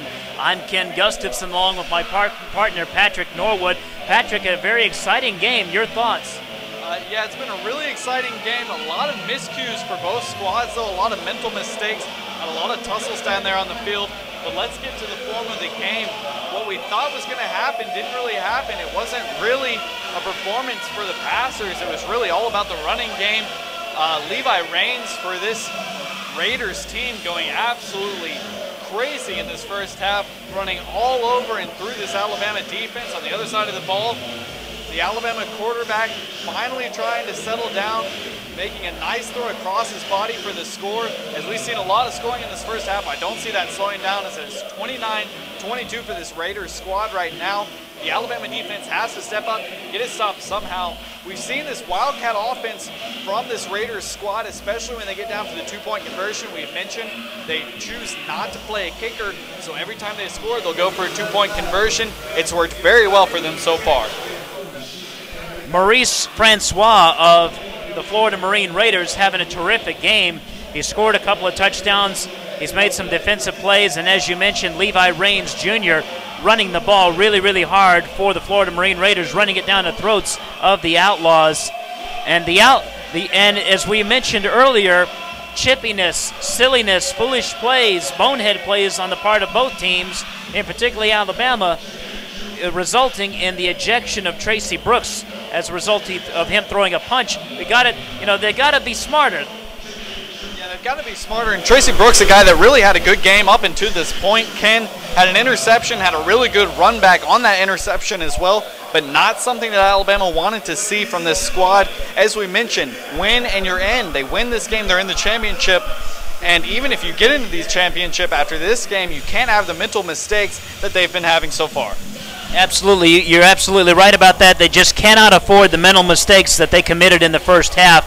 And what can you say about Prince Hall, University of Alabama standout, making a huge play just as the buzzer ended at the first half, intercepting Sutphin's pass to keep it at 29-22 in favor of Florida. All Alabama has to do to get into the championship game of the X-League is win tonight, but Florida is doing everything they can to spoil the Outlaws' chances. We'll be back right after this with more X-League football in the second half. You're watching X-League Arena Football on SouthlandSportsTV.com.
We're back here at Bill Harris Arena in Birmingham, Alabama, where the Alabama Outlaws trail the Florida Marine Raiders 29-22. I'm Ken Gustafson along with my partner Patrick Norwood as we begin the second half here. Patrick, what do you expect to see in the second half? I expect to see Garrett Sutphin, the leading passer for not only this Outlaws squad, but the X-League in general, come out really slinging the ball around. He'll want to erase the kind of sloppy play we saw, a couple of bad miscues with his receivers, a couple of forced passes.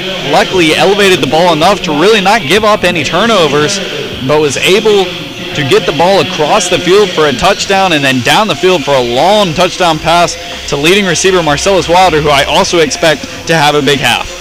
I expect to see more poise out of the Alabama team. I expect them to play with emotion, but I expect them to play with smarts.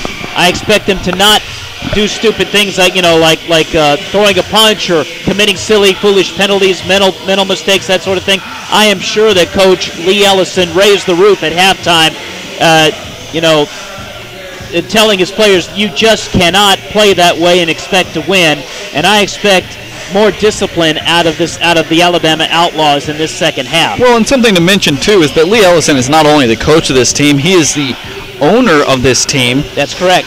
And he doesn't want the reputation of his squad to be something that causes a lot of penalties and a lot of miscues, because that's not the reputation you want a football team to have. He really wants them to kind of have a cool-headed mentality about themselves, and they really haven't had that this game, so something's got to change for Coach Ellison's squad. Absolutely. You're absolutely right about that, Patrick, and let's hope for Alabama's sake that does change in this second half.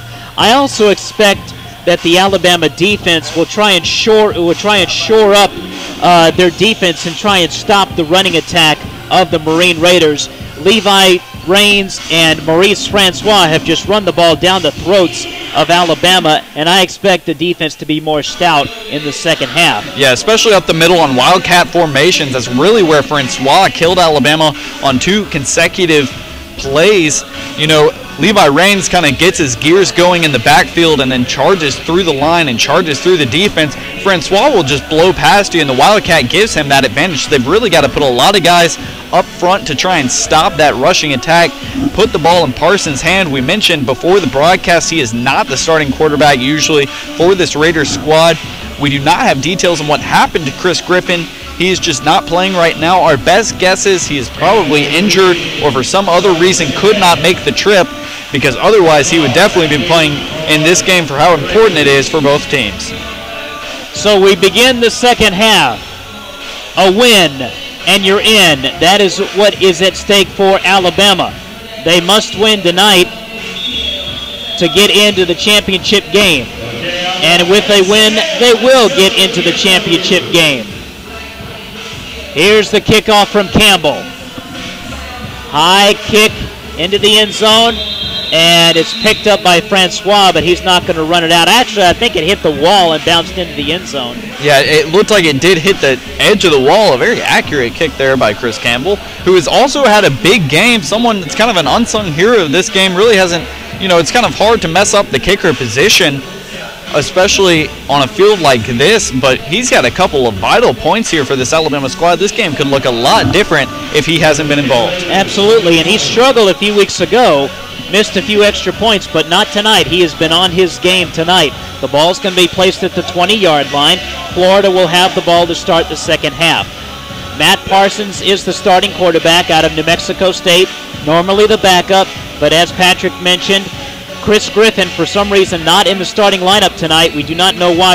Our best guess is that he is injured. Here's Parsons, back to throw. Parsons, he's rushed. He's going to throw it. He gets rid of it, and he just throws it into the stands. And he was pressured by number 16 of Alabama.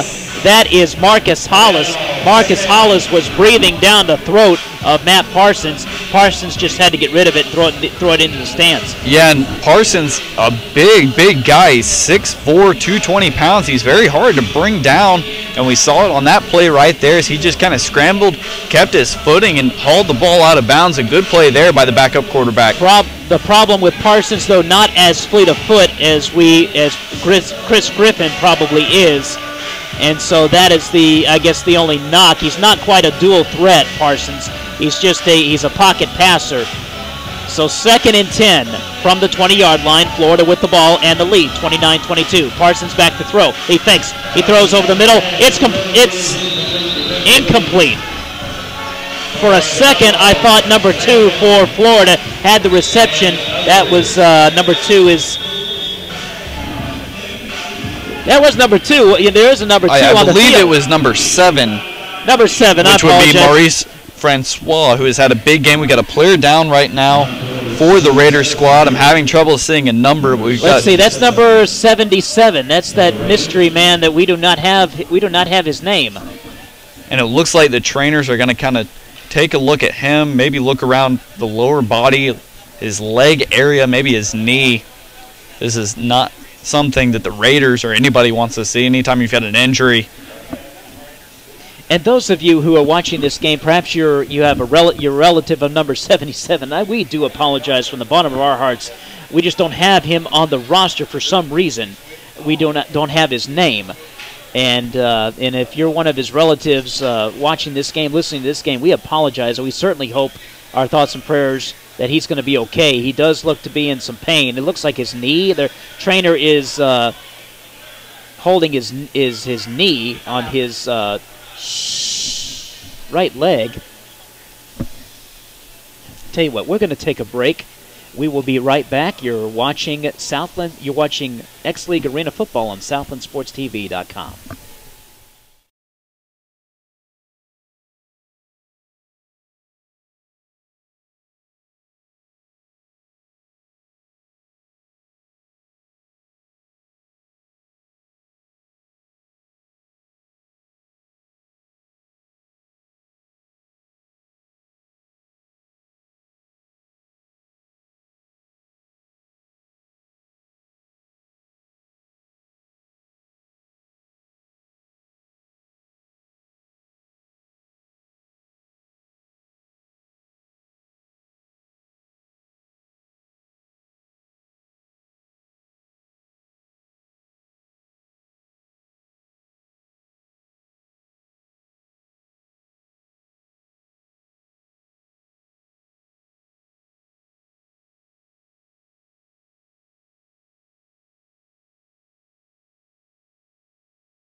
We're back here at Bill Harris Arena in Birmingham, Alabama. The Alabama Outlaws trailed the Florida Marine Raiders 29-22 early in the second half. Injury to number 77. We think it's probably a leg injury or maybe a torn ligament. We don't know. We will try and get information if we can about the injury. Sometimes these teams don't disclose injuries to the media until, well afterwards. But the Marine Raiders have the ball at the 20-yard line. Matt Parsons, the quarterback. He's under center. Back to throw. Parsons rolls to his right. Parsons throws. It's complete. This is Josh Smith. Josh Smith going to run it across the field, and he is tackled down at the 23-yard line. And a great play there by Josh Smith, just kind of sneaking in between the line and the defensive backs for this Outlaws squad and kind of squatting down and waiting for the pass from Parsons, who put it on a line to Josh Smith, the Boise State alumni who scampered across the field. Did lose the ball, but it looked like the ground caused that fumble, so no turnover there. So the ball at the 16-yard line of Alabama. Here's Parsons, going to give it to Raines. Levi Raines Jr. is pushed up against the boards at about the 17-yard line. Really no gain. I don't think he gained anything on that play. No, hard to gain anything when you've got someone like Rob Taylor running after you from Addison High School. A huge hit up there on the boards. Kind of looked like a hockey check there. Just absolutely staple gunned him. And looks like Levi Raines is feeling it, trying to work out his legs and his hips. So the ball, I'm sorry, go ahead. Not a big gain there is all I was going to say, and that's something that they really established in the first half very, very well with Raines. So the ball at the 17-yard line. Parsons back to throw. Parsons gonna loft it into the end zone over everybody, incomplete. He was looking for Raines in the end zone, but the ball well overthrown. And number 55 for the Outlaws complaining a little bit. I think that's Montrell Daniel about being held. He was held a little bit on that play by John Brown, number 96, the 6'2", 298-pound lineman out of the University of Florida. Tugging all over his jersey, but no call provided as the Raiders will set up for another play on third down. Third down and 10 from the 17-yard line. And I think we do have a timeout. We're going to take a break. You're watching Alabama Outlaws X-League Arena Football on SouthlandSportsTV.com.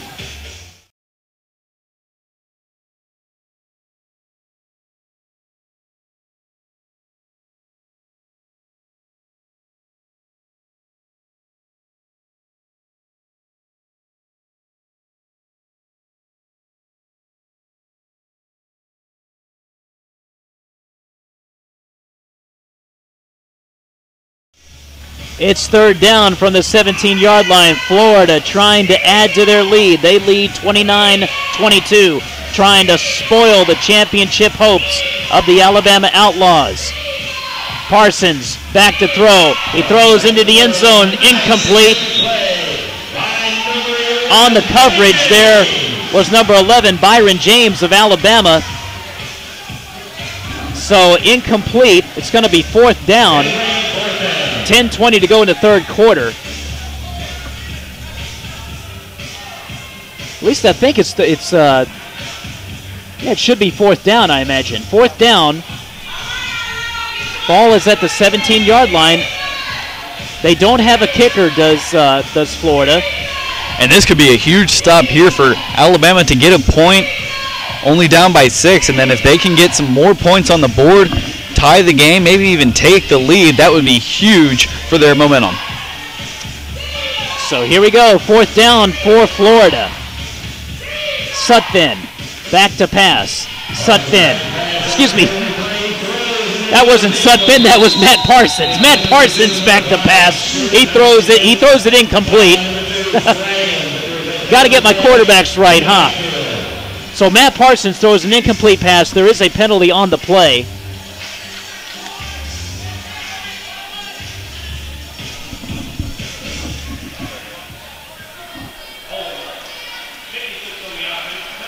Holding against Florida. That's going to be 1 point for the Outlaws as they're only down by 6 now. 29-23 Raiders with 9:36 left in the third quarter. So Alabama will get the football at their own 19-yard line, and a big stop there by the Alabama defense as Matt Parsons could not find anybody in the end zone. And give credit to the Alabama defense in stopping the play and forcing a holding penalty against Florida. The ball turns over on downs, and Alabama will get the ball back, and they also got a point for getting a stop on defense. So it's 29-23 Florida, 9:36 to go in the third quarter. I'm Ken Gustafson along with my partner Patrick Norwood. We are glad to be bringing you this ball game on SouthlandSportsTV.com. Now Sutphin under center. This is rare. Sutphin going to dump the ball off to number 22, John Stellman. Stellman gets it up to almost the 25-yard line. Normally, Sutphin is in shotgun formation. On that formation, he was under center, and he dumps a little screen pass off to John Stellman, who gets it close to midfield at the 24. Yeah, John Stellman from Miles College has had a pretty big game so far. A couple of huge receptions. Not anything that's going to jump off the page at you, but definitely some receptions that are very clutch and getting his team down the field and trying to move the sticks. Stellman, a solid receiver. Looks sort of like a tight end. Here's Sutphin again, under center. To his left is Tank Dial and Marcellus Wilder. In the backfield is Rob Taylor. Sutphin giving the call. Sutphin going to throw it, screen pass to Stellman. And Stellman gets the ball across the 20-yard line down to the 19. Nice catch and nice running by John Stellman. Yeah, yards after the catch have been the story for Stellman today, who shows you why again right there, getting another screen pass, back-to-back screen passes. As the Outlaws put Wilder, their leading receiver, in motion. Looks like he's distracting this Raiders defense, who doesn't want to let him get too far down the field as he's such a dangerous threat. But Stellman coming up huge with yards after the catch, turning upfield, getting his shoulders down, and fighting for that first down for his team. They're using Wilder sort of as a decoy, and Florida really expects the big playability of Wilder, that they're ignoring John Stellman, and they're able to move the chains. So here's Sutphin now in shotgun formation. Sutphin gives it to Taylor, and Taylor is immediately wrapped up and brought down by number 96, John Brown, defensive lineman out of Florida. Yeah, John Brown, a guy we talked about earlier, made a little bit of a mental mistake with the hold. Making up for it there, absolutely eating up Rob Taylor out of Addison High School for the Outlaws. 7:14 and counting to go in the third quarter. Alabama trails 29-23. Remember, if they win, they're in. They're into the championship game of the inaugural X-League. Here's Sutphin in shotgun formation. He stands at the 25. Sutphin fakes the handoff. He throws over to Stellman, and Stellman bowls his way across the 20 down to the 16-yard line. So John Stellman, the workhorse receiver on this drive, moving the chains for the Outlaws. Yeah, moving the chains for the Outlaws, and the Outlaws have really fallen in love with that screen pass to Stellman these past couple plays, and who can blame them after the blitz that the Raiders were showing in the first half. Good decision here by offensive coordinator and head coach Lee Ellison for the Outlaws to go with the screen pass. Lee Ellison, not only the head coach, also the owner of the Alabama Outlaws. And right now he is pleased with how his team is performing. Here's Sutphin in shotgun, Taylor to his left. Sutphin back to throw. Sutphin under pressure, his throw is tipped and incomplete. Yeah, Sutphin was under a lot of pressure there, rolled out to his left, tried to make the throw to Stellman, but that's a hard throw to make when you've got guys coming from your backside towards that back shoulder. As you rotate around, it's really hard to kind of get some zip on that ball and get it in front of your receiver, as we saw there.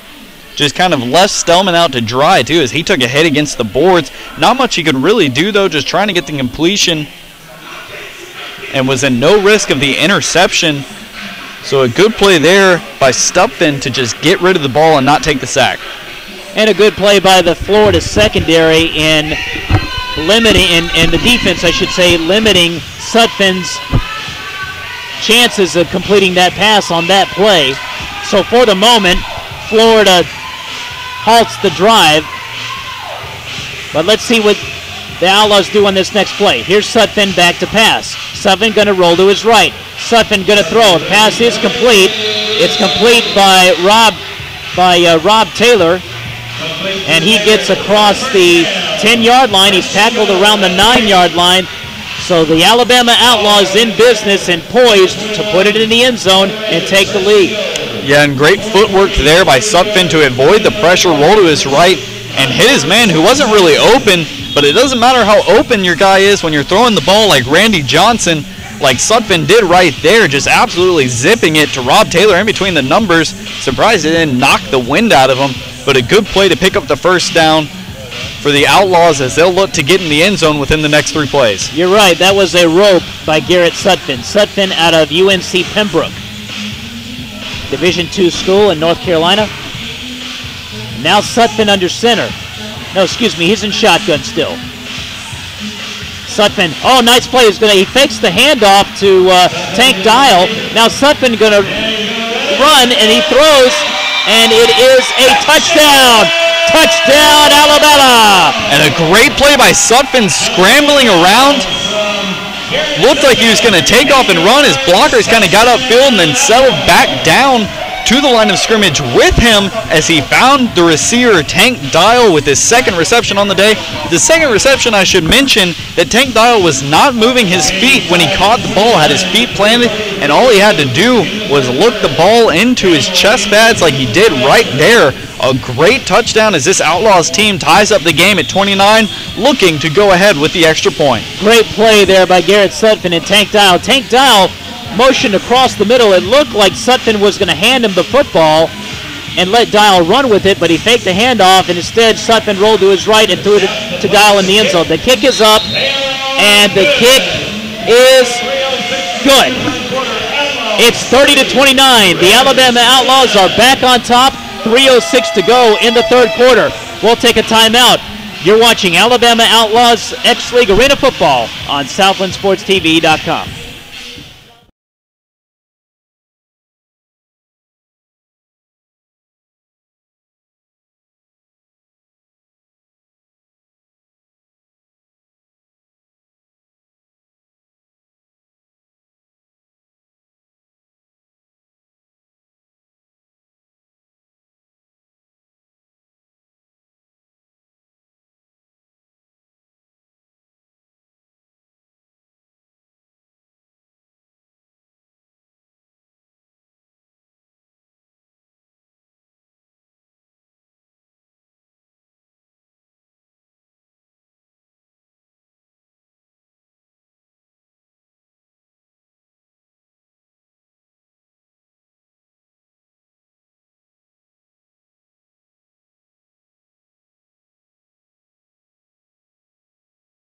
Here's the kickoff from Alabama.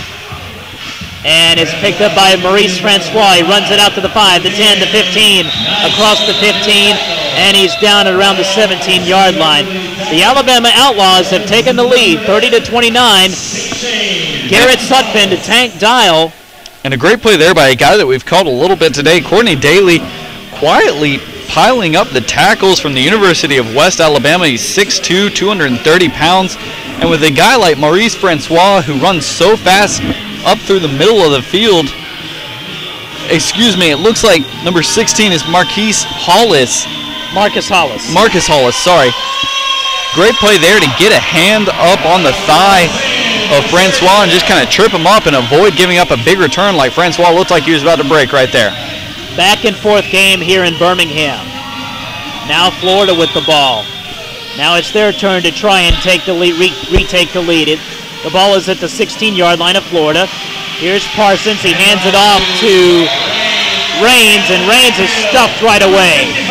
Yeah, Raines stuffed by Gerard Jones from Irwin High School. Big play there to kind of chop his man down. Raines, really a guy that's hard to bring down around the chest and shoulder area. You're better to try and get him down around his hips and his legs, and that's exactly what Jones was able to do there. A good tackle and a good play to not give up a ton of yards. Lee Ellison exhorting his troops and firing up his defense. Here's Parsons back to throw. Parsons throws over the middle. It's incomplete off the top of the wall and bounces harmlessly into the end zone. So it's going to be third down for the Florida Marine Raiders with 1:32 to go in the third quarter. The way this game is going, you just don't know who's going to win. It's whoever has the ball last, I think, is going to win this ball game. So here we go, 1:19 and counting. Alabama with a 1-point lead, 30-29. A win, and Alabama is in the championship game in St. Louis. So here's Parsons under center. Parsons back to throw. Parsons over the middle, complete. It's Josh Smith with the reception. Josh Smith across the 10-yard line, tackled it around the 9. Nice throw by Matt Parsons to Josh Smith. Yeah, great throw there. A great play by Josh Smith, too, to kind of settle in between Arterius Jones and the safety, whose number I was not able to get before that play ended, but a great play there to just kind of settle down in between those two, wait on the pass, and then take the hit. Absorbed a lot of contact after the catch. Was able to get the ball inside the 10, first and goal for the Raider squad. 23 seconds to go and counting. nearing the end of the third quarter. Is Florida going to score before the quarter is over? Parsons hands the ball off to Raines. Raines bowls his way to the 5, but he's pushed back. Nice pursuit there by the Alabama defense. Rob Taylor in on the stop. Also Gerard Jones in on the stop as well. So that's going to be the end of the third quarter. Alabama up 30-29, but Florida in business, poised to take the lead. We're going to take a timeout. You're watching Alabama Outlaws X-League Arena Football on SouthlandSportsTV.com.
Florida Marine Raiders are trying to retake the lead against the Alabama Outlaws. Alabama leads 30-29.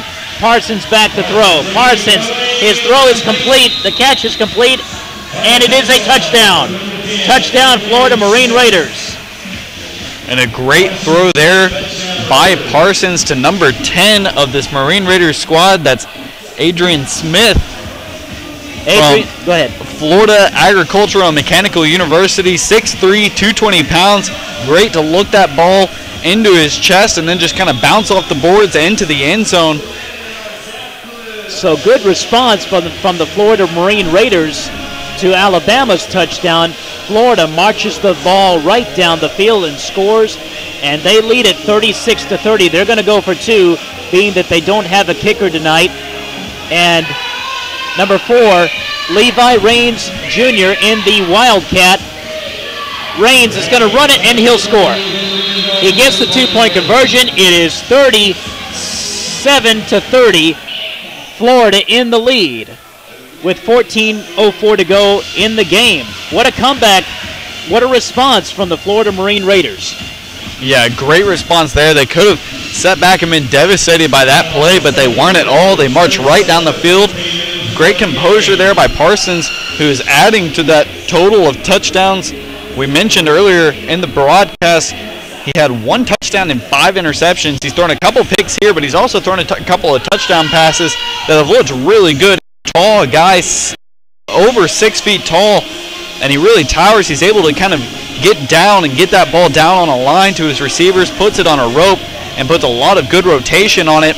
It's hard to intercept a ball with so much velocity. It's hard to imagine he's been picked so many times this season, because his touchdown passes have looked really, really well. You know, I wonder if he's been in any NFL camps. You know, he may be too, I don't know if he can be too tall for the NFL to play quarterback, but he's not the most fleet of foot, but he's got a good arm, and he's a tall quarterback, can see over the defense. I would think somebody, if they haven't already, might take a look at him. Anyway, here we go. The kickoff is kicked into the stands, and that's equivalent to kicking the ball out of bounds in the NFL. And the ball's going to be placed, let's see, I think at the 20, I think at the 25-yard line. Let's see where the refs place the ball. Looks like it's going to be at about the 22-yard line for the Outlaws as they'll try and retake this lead. 14:04 left in the fourth quarter, 37-30. Raiders lead right now. Incidentally, if Alabama loses this game, they are still mathematically eligible to clinch a spot in the X Bowl. They would have to win one of their next remaining league games. They have 2 more league games left, the Savannah Steam and the Georgia Rampage. The Savannah Steam they beat earlier 82-8, so I would imagine they'll win that game, and they most likely will still get into the championship league even if they lose tonight. But you want to take care of business tonight and get it over with, get it off your chest, and not have to worry about it. Okay, Alabama has the ball at their own 22-yard line. Here's Sutphin. His pass is complete. Well, it's the funniest completion I've ever seen. Bounced off the chest of one of the Raiders players, jumping up to deflect the ball right into the waiting arms of Rob Taylor, who had the wherewithal to kind of run a couple of yards. Didn't look like he got any positive yardage, but it's a lot better than what could have been for this Outlaws team. Yeah, fortunately for Sutphin, he didn't have to call that. He didn't have to call the bank shot there. Okay, 12:59 to go in the game. Alabama trails 37-30. It's been a back and forth game tonight. Very exciting, as you would expect an X-League Arena game to be. We've had some chippiness, some foolish plays on both sides. But with that exception, it's been a well-played game. So Alabama with the ball, second down from the 19. Back to throw is Sutphin. Sutphin going to throw a long pass into the end zone. It's juggled and caught. It's caught. Tank Dial, touchdown Alabama. What a catch by Tank. Unbelievable catch. Dial, the pass, the catch, Sutphin lofting the pass, a rainbow through the air to the back corner of the end zone. Tank Dial getting hassled and harassed by Josh Smith of this Raiders squad. He went behind the padded wall there. The ball is always in play. We should mention what a beautiful passing catch. Fantastic tough offense. Beautiful concentration. Wow. Great concentration by Tank Dial on that touchdown reception. And now Chris Campbell to add the extra point, and this is big. We have a timeout.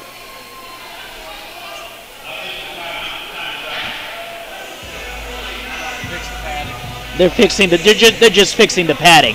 The touchdown is good. And Tank Dial really taking over this game. His third touchdown reception of the game. And that one, not like the others, moving his feet quite a bit. Blowing past his man. His man kind of had both of his arms at one point. I don't know how he bobbled that ball and was able to hang on to it.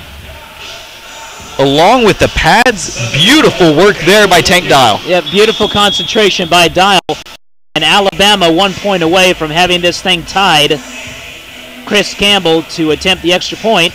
He's been good on all his extra points tonight. Sutphin the holder. Here's the snap, the hold, the kick is up, and the kick is good. So we are tied here in Birmingham. And go ahead. You know, we mentioned it earlier.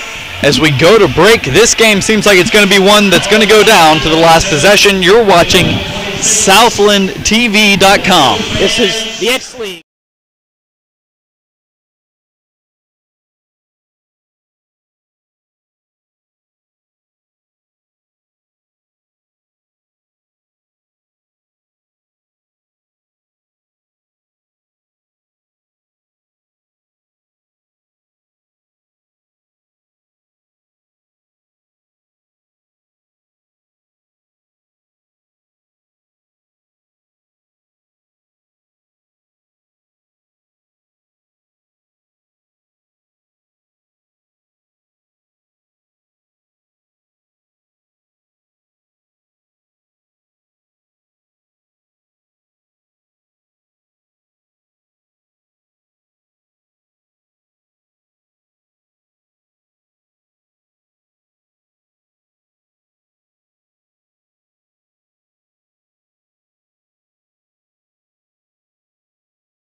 We're back here at Bill Harris Arena. During the break, we have some fisticuffs of some sort between both teams. Surprise, surprise. It's been chippy all night, and they're still arguing down there. And a penalty flag has been thrown. The score is tied, 37-37. And Rob Taylor is very upset down there on the field, taking his helmet off, yelling at the bench. I'm not really sure what happened or what was said. We'll get the call from the ref right now.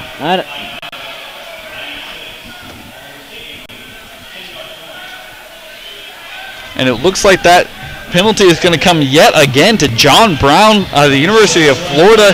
He's had a couple already on him today.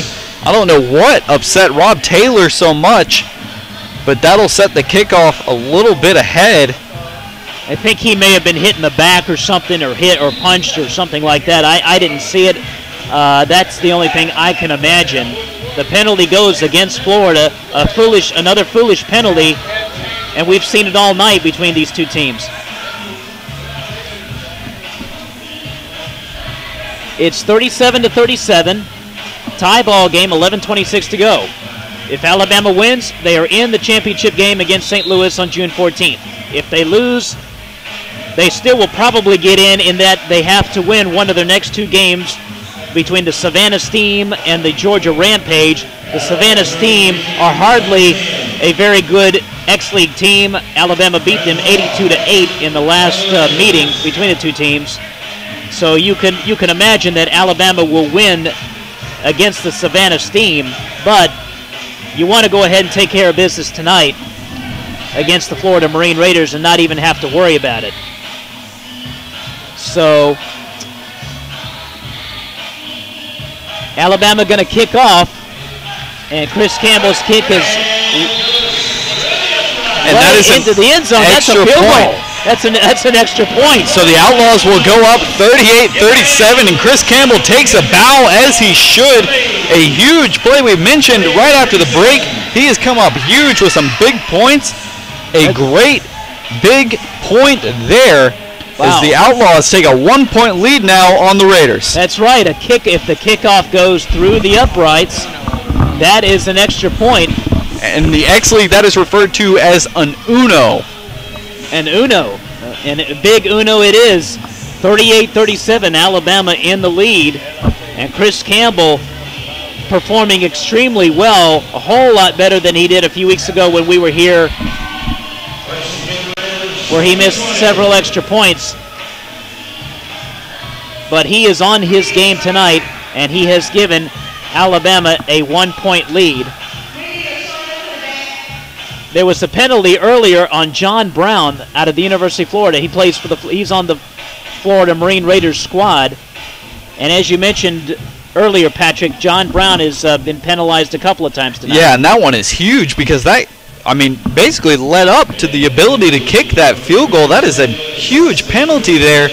As you give the other team a point, I don't understand it. I don't understand how a shove in the back or a couple of words said are really worth giving up a point and putting your team down. Well, I guess players are more worried about being disrespected than they are about helping their team win a ball game, and you just can't be that way if you're trying to compete for a championship.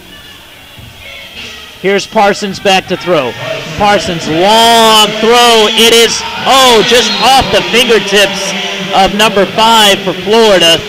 That is, he's right in front of me. Number 5, Kendrick Stewart, just off his fingertips. A beautiful ball by Parsons. Yeah, Kendrick Stewart absolutely flying down the field there. Ball just went in between his hands as they were outstretched trying to catch the pass. A great pass there by Parsons, really led his man who had blown past Byron James, the defensive back out of West End for the Outlaws team. An unfortunate miscue there for the Raiders. So second down. Ball at the 10-yard line. Parsons throws it towards the side. He's got his man, and that is number 10, Adrian Smith with the catch. And Adrian Smith and Josh Smith kind of running some high-low routes there in which the defensive backs have to elect which one they're going to cover. They decided to cover the long route, giving up the short pass, but that short pass, you break a tackle, it becomes a long run after the catch, and that's exactly what we saw there. as the Outlaws will try and stop a very short 3rd and 1. Alabama defender had Smith by his shirt trying to get him down. So here's the play. It's a running play. It's looked like a quarterback sneak of some sort. Yeah, and with the keeper. Big tree that Matt Parsons is, that is not a bad play at all. He's 6'6", 220 pounds. The guy, all he had to do was fall down to get the first down. That's exactly what he did. Good heads-up play by the quarterback to get his team another first down. Very nice heads-up play by Matt Parsons. I've been impressed with him. He's played a pretty good game tonight in place of Chris Griffin, the normal starter. Still don't know why Griffin is not starting. We can only speculate it's probably because of injury. Parsons gives it to Raines. Raines burst his way across the 15-yard line into Alabama territory down to about the 13-yard line. Nice run by Levi Raines Jr. We got a flag on the play. I think this might be another unsportsmanlike conduct penalty against the Outlaws.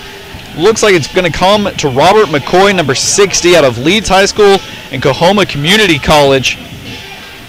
Not a smart penalty there, and that has been the tail of the tape today for this Alabama squad. That has been the tail of the tape today for this Alabama squad, and that has been the tail in the last few games for this Alabama squad. They have not been able to keep their emotions in check, and it's costing them. And it could cost them this game. 9:12 to go in the game. Alabama with a tenuous 1-point lead, 38-37. And just like that, Florida has the ball at the 6-yard line and ready to score and retake the lead. Florida walking up to the line. Parsons directing traffic under center. He's got Raines in the backfield. Parsons hands the ball off to Raines. Raines scoots across the 5, over the goal line, touchdown. Touchdown, Florida. And a great touchdown there by Raines, who was able to scamper to the sideline. Broke a tackle, kept his footing. It looked like they were going to bring him down. Kept his footing, bounced off the wall, and reached the ball across the line. A great touchdown and a great way to regain momentum for this Raiders team as they go up 43-38. We'll reiterate once again, the Raiders do not choose to have a kicker, so they will go for 2. Looks like Raines and Francois are back there now. They both run out of the Wildcat in this situation today. Although it looks like Raines will come out in the wideout position and Francois will take the snap in the shotgun Wildcat formation, as we'll see once again. Alabama has not stopped this all night. Here we go. Here goes Francois. Francois he does not get in. He is stopped. What a goal line stand. It looked like Francois was for sure going to get in again. Number 74 leading the tackle, Michael Calvin, the 6'7", 352-pound lineman out of Parker High School and Alabama State University, with the beautiful hit there on Francois. As Alabama is now only down by 5 to the Raiders with 7 minutes and 55 seconds left to go in this game. Great stand by the Alabama defensive line in that play. And it looks like Mike, the head coach for the Florida Marine Raiders, is going to try and make his case with the referees. Maybe he thought there was a face mask. Maybe he thought there was. He saw something he thought should have been called. Incidentally, Michael Mink, interesting story on him. He is a Birmingham native. He went to UAB here in town. He did not play college football. Instead, he played minor league baseball and also played in the Indy League. And I think it says that he won a gold glove while playing baseball at University of Alabama at Birmingham, a big accomplishment. So, with that baseball background, you got to figure he's used to arguing with the refs or arguing with the umpires a little bit, but as we see that right now, I'm not really sure what he's upset about. His team is up by 5 with 7:55 left to go in the fourth quarter. 43-38, the Raiders lead the game. And as we've mentioned before, it looks like this one's going to come down to whoever has the ball last. He probably saw something. Maybe an Alabama player shoved one of his players, or something that the refs did not see, and something that we didn't see either. But nevertheless, Florida has the lead. It's 43-38, 7:55 to go in the game. But remember, With a minute to go, they bring in the X ball, and everything is doubled. Here's the kickoff, and it's picked up by Taylor out of the end zone. Taylor runs it across the 15, the 20, the 25, the 30, the 35. He is down across the 10-yard line and down to about the 7 of Florida. Yeah. Great return by Rob Taylor. Rob Taylor with his second return, moving it all the way down the field for the second time today. A beautiful return there. He has been angered all day long. Something has really gotten under his skin, and he is showing it out there on the playing field, absorbing some contact on that return like he did the other one. Not quite as powerful, but still effective. As the clock is now running, 7:15, 14, 13 left in this game. They're going to need plays like that from guys like Rob Taylor if they plan to pull this out and make it to the championship game. Rob Taylor is channeling his anger in the right direction. He's playing angry, but he's right now, particularly on that kickoff return, he's channeling his anger in the right direction. He's doing the right thing with it, and now Alabama has a chance to retake the lead. They have the ball at about the 7-yard line. Sutphin in shotgun formation. Looks like Sutphin's going to call an audible here, just signal something to his wideouts, and they received the message. So we're going to have a flag now. It's in the backfield, in the defensive backfield of Florida. I wonder if it's encroachment against the Marine Raiders. Let's see what the ref says. It looks like it's actually going to come against the Outlaws as they'll back it up, kind of nullifying a little bit, obviously not fully, but nullifying a little bit that return by Rob Taylor. Another penalty against the Alabama Outlaws. You know, we sound like a broken record, but it's true. You've got to play disciplined football. And at times, Alabama has not done that. And the clock's still running. Yeah, the clock's still running. It is a running clock, yes. But at the same time, a lot of time has been wasted on this drive for Alabama.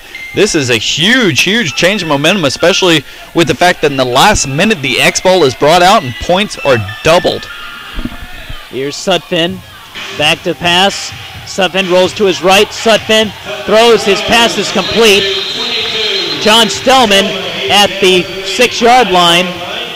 You know, and if I've got to pick a player of the game right now, it's going to John Stellman, a guy who's come up with a lot of receptions. Hasn't really done anything, as we've mentioned, too flashy, but every ball that's been thrown his way, he's caught, he's held on to, he hasn't fumbled. He's been able to get up the field and get some more yards.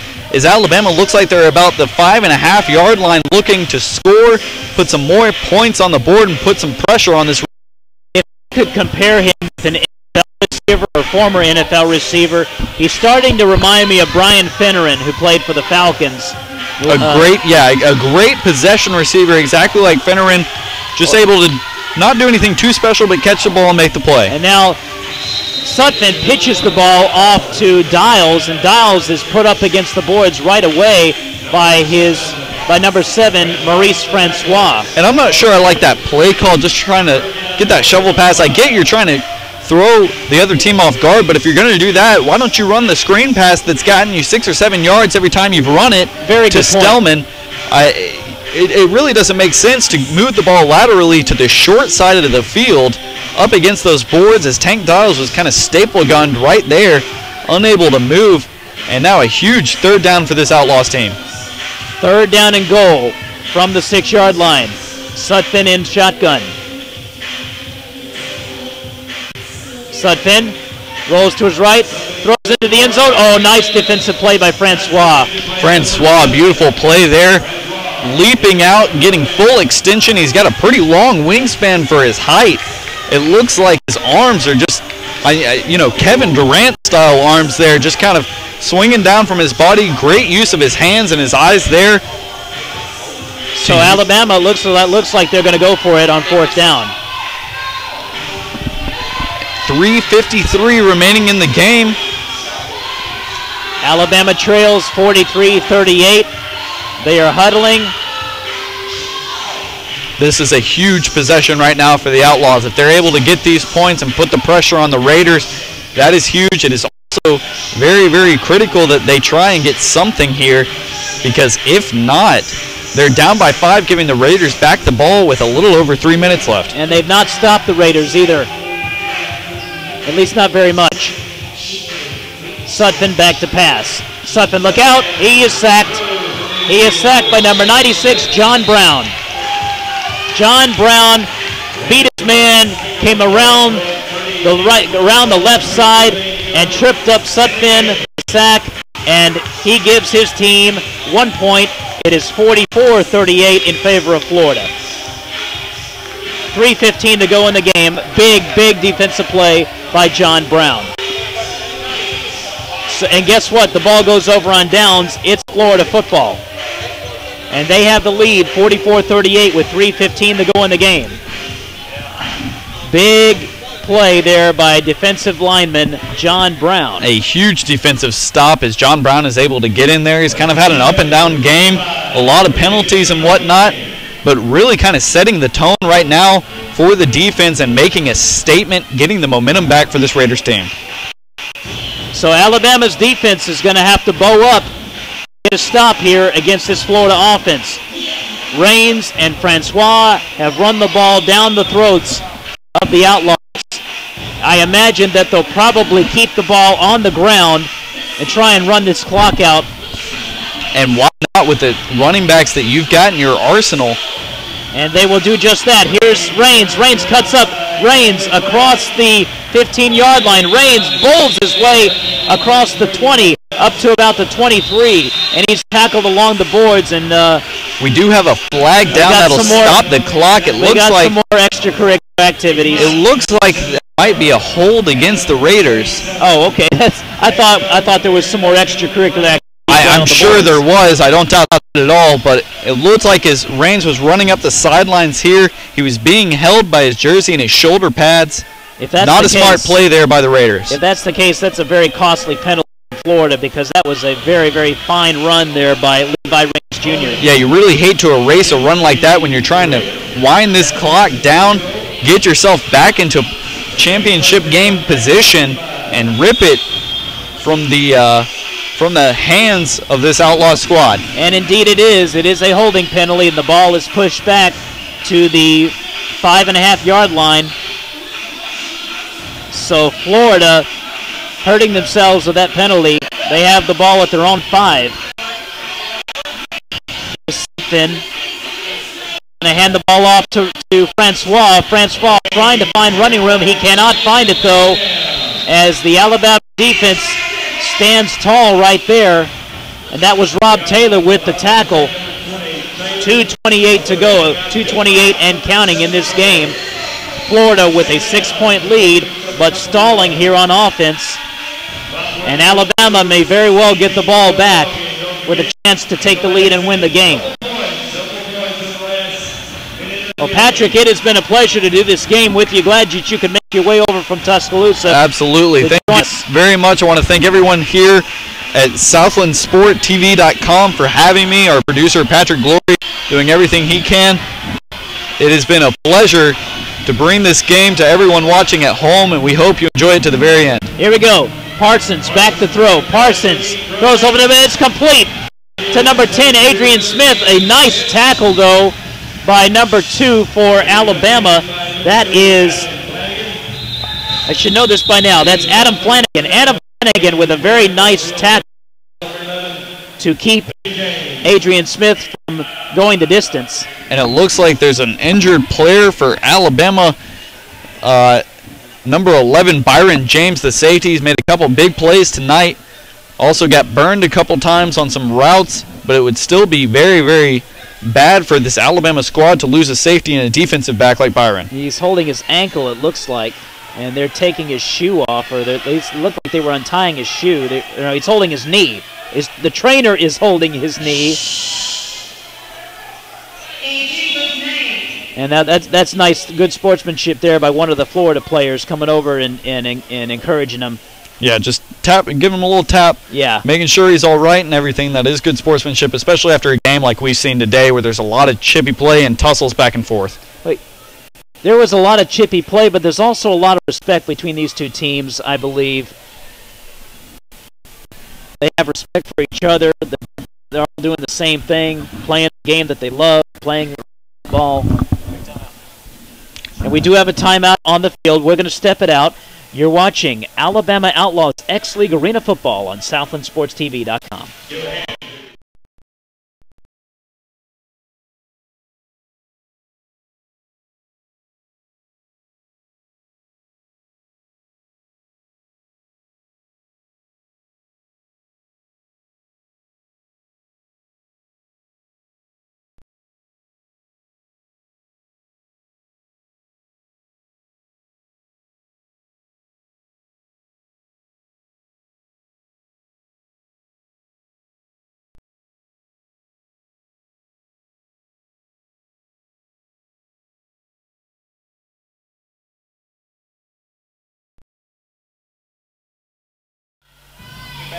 The Florida Marine Raiders with a 6-point lead over the Alabama Outlaws, 44-38, a minute 36 to go. The X ball will be in play in 36 seconds. If they do not get, they got to get downs here. Here's Raines. Raines runs it all the way to the 15-yard line. Nice hard running by Levi Raines Jr. The X ball will be coming into play here with a minute to go in the game. And with the X ball, everything is doubled. A touchdown is 12 points. We have a timeout, Alabama. We're going to keep it right here. We're going to keep it right here. Okay, Patrick, a minute and 2 seconds here. They're going to bring the X ball in. So that means anything scored using the X ball is doubled. A touchdown is 12 points, extra point, 2 points. A field goal is 6 points.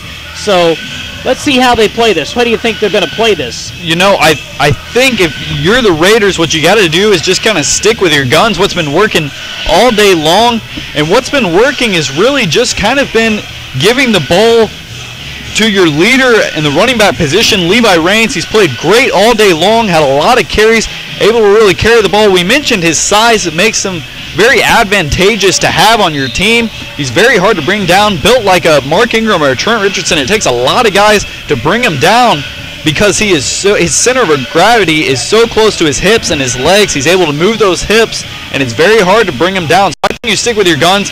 If you're able to get the X ball into the end zone, I think the game is pretty much out of reach for the Outlaws. So I really think that's what you're trying to do, but your main priority right now is not turning over the football.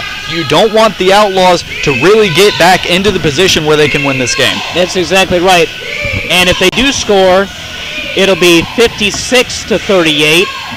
And if they get the 2-point conversion, it would then be 60-38, which would be almost near impossible for Alabama. Now, Alabama would then have to come back and score very, very quickly. So this is a very, very important, crucial series for the Alabama defense. They've got to stop Florida on this drive here. And we have a timeout by the Outlaws. Maybe saw something out of the timeout that they didn't really like to see. Want to come back to the huddle and maybe draw up another play defensively based on what they saw from the offensive position of the Raiders. We're going to step it out here real quick. You're watching Alabama Outlaws Arena League Football on SouthlandSportsTV.com.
In Birmingham, Alabama, where the Florida Marine Raiders lead the Alabama Outlaws 44-38, and Florida on a crucial drive, perhaps a drive to put the game away.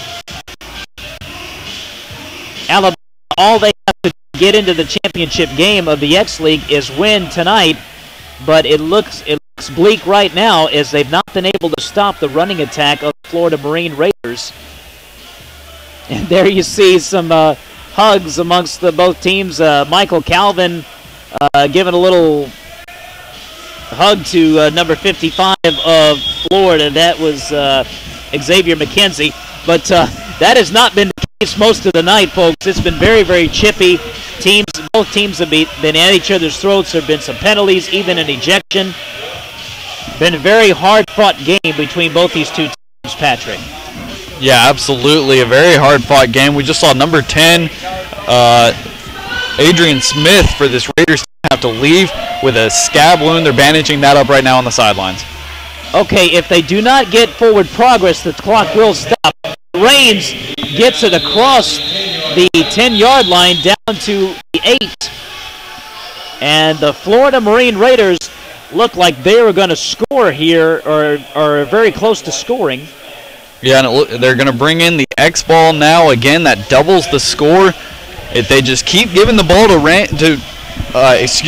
Levi Raines Jr., I'm not really sure how Florida won't score here. We mentioned he's a very, very tough runner, runs downhill. Surely he'll poke that ball over the goal line. Hasn't even come close to fumbling. If you're the Outlaws, you just got to hope that somehow you're able to stop this rushing attack, maybe putting more guys up towards the line of scrimmage to try and stop the running attack, but then you're vulnerable from a pass from Matt Parsons, who in the second half really just exploded. Some great passes, one incomplete that was one of the best passes we've seen all night. A very, very tall quarterback. We've mentioned he's 6'6", 220 pounds, out of New Mexico State University. We'll see what decisions they decide to make right now, but it's looking very bleak for the Outlaws. Here we go. Ball's at the 6-yard line. No, correction, the 8-yard line, excuse me. Now, but a nice play there by the Outlaw defense, number 56. That's Michael Williams from Hoover High School. He and Raines have been going back and forth all day long. Williams winning the battle that time, able to pull Raines down with one hand. That is just raw power from Michael Williams. A beautiful tackle there. Florida had the ball at the Alabama 8-yard line, and they were pushed back all the way to the 12. 4-yard loss there. We should mention that there is no forward progress, so the clock will stop at 45 seconds as the Raiders are up 44-38 right now. They have 3 timeouts to the Outlaws, 1 timeout left in this game. Here we go. Sutphin under center. Levi Raines in the backfield. They give the ball to Raines. Raines cuts to the right, cuts up, and gets down to close to the 5-yard line. So good hard run there by Levi Raines Jr. And we have a timeout. I believe he's going to right here. I believe he's going to be short of the first down, Ken, but still very, very close. It's going to be hard for this Alabama team to stop this rushing attack. We thought maybe with that tackle from Michael Williams in the backfield they'd be able to get some defensive traction. Not looking like the case right now. Parsons getting the call from his coach as the Raiders are trying to ice this game and keep in championship game or X-Bowl contention. While we have a break here, I want to remind you that you can join Southland Sports TV for Georgia Lady Roadrunners basketball next Sunday, May 18th, as they take on the Nashville Shockwave in Women's Blue Chip Basketball League action. Tip-off is scheduled for 3 p.m., and you can find it only on SouthlandSportsTV.com. Also, does your team need streaming or media relations services? Contact Southland Sports TV today at 678-590-2113 or SouthlandSportsTV@gmail.com. So with 35 seconds to go, the ball is at the Alabama 6-yard line. Florida about ready to wrap this thing up. The give is to Raines, and Raines across the 5, but no further. He gets down to the 4. Nice tackle there by, looked like Michael Calvin. And that is a first down for the Raiders. First down, yes. I think that should do it. That'll probably ice this game. unless there is some sort of miracle here for the Outlaws. Looks like they will suffer their third loss of the season and their second loss at home. Their second loss at home and their third loss in the season, and their chances of getting into the championship game will have to wait another week. 23 seconds to go. Ball is at the 4-yard line. All the Florida Marine Raiders have to do is hold on to the football and score here. Actually, they don't really have to score necessarily. And that'll do it as the clock winds down. The Outlaws without timeouts. They're very frustrated down there on the field. They lose this one 44-38 to the Raiders. 44-38 is the final. The Florida Marine Raiders over the Alabama Outlaws. For my partner, Patrick Norwood, our producer Patrick Glory, I'm Ken Gustafson saying so long. You've been watching X League football on SouthlandSportsTV.com.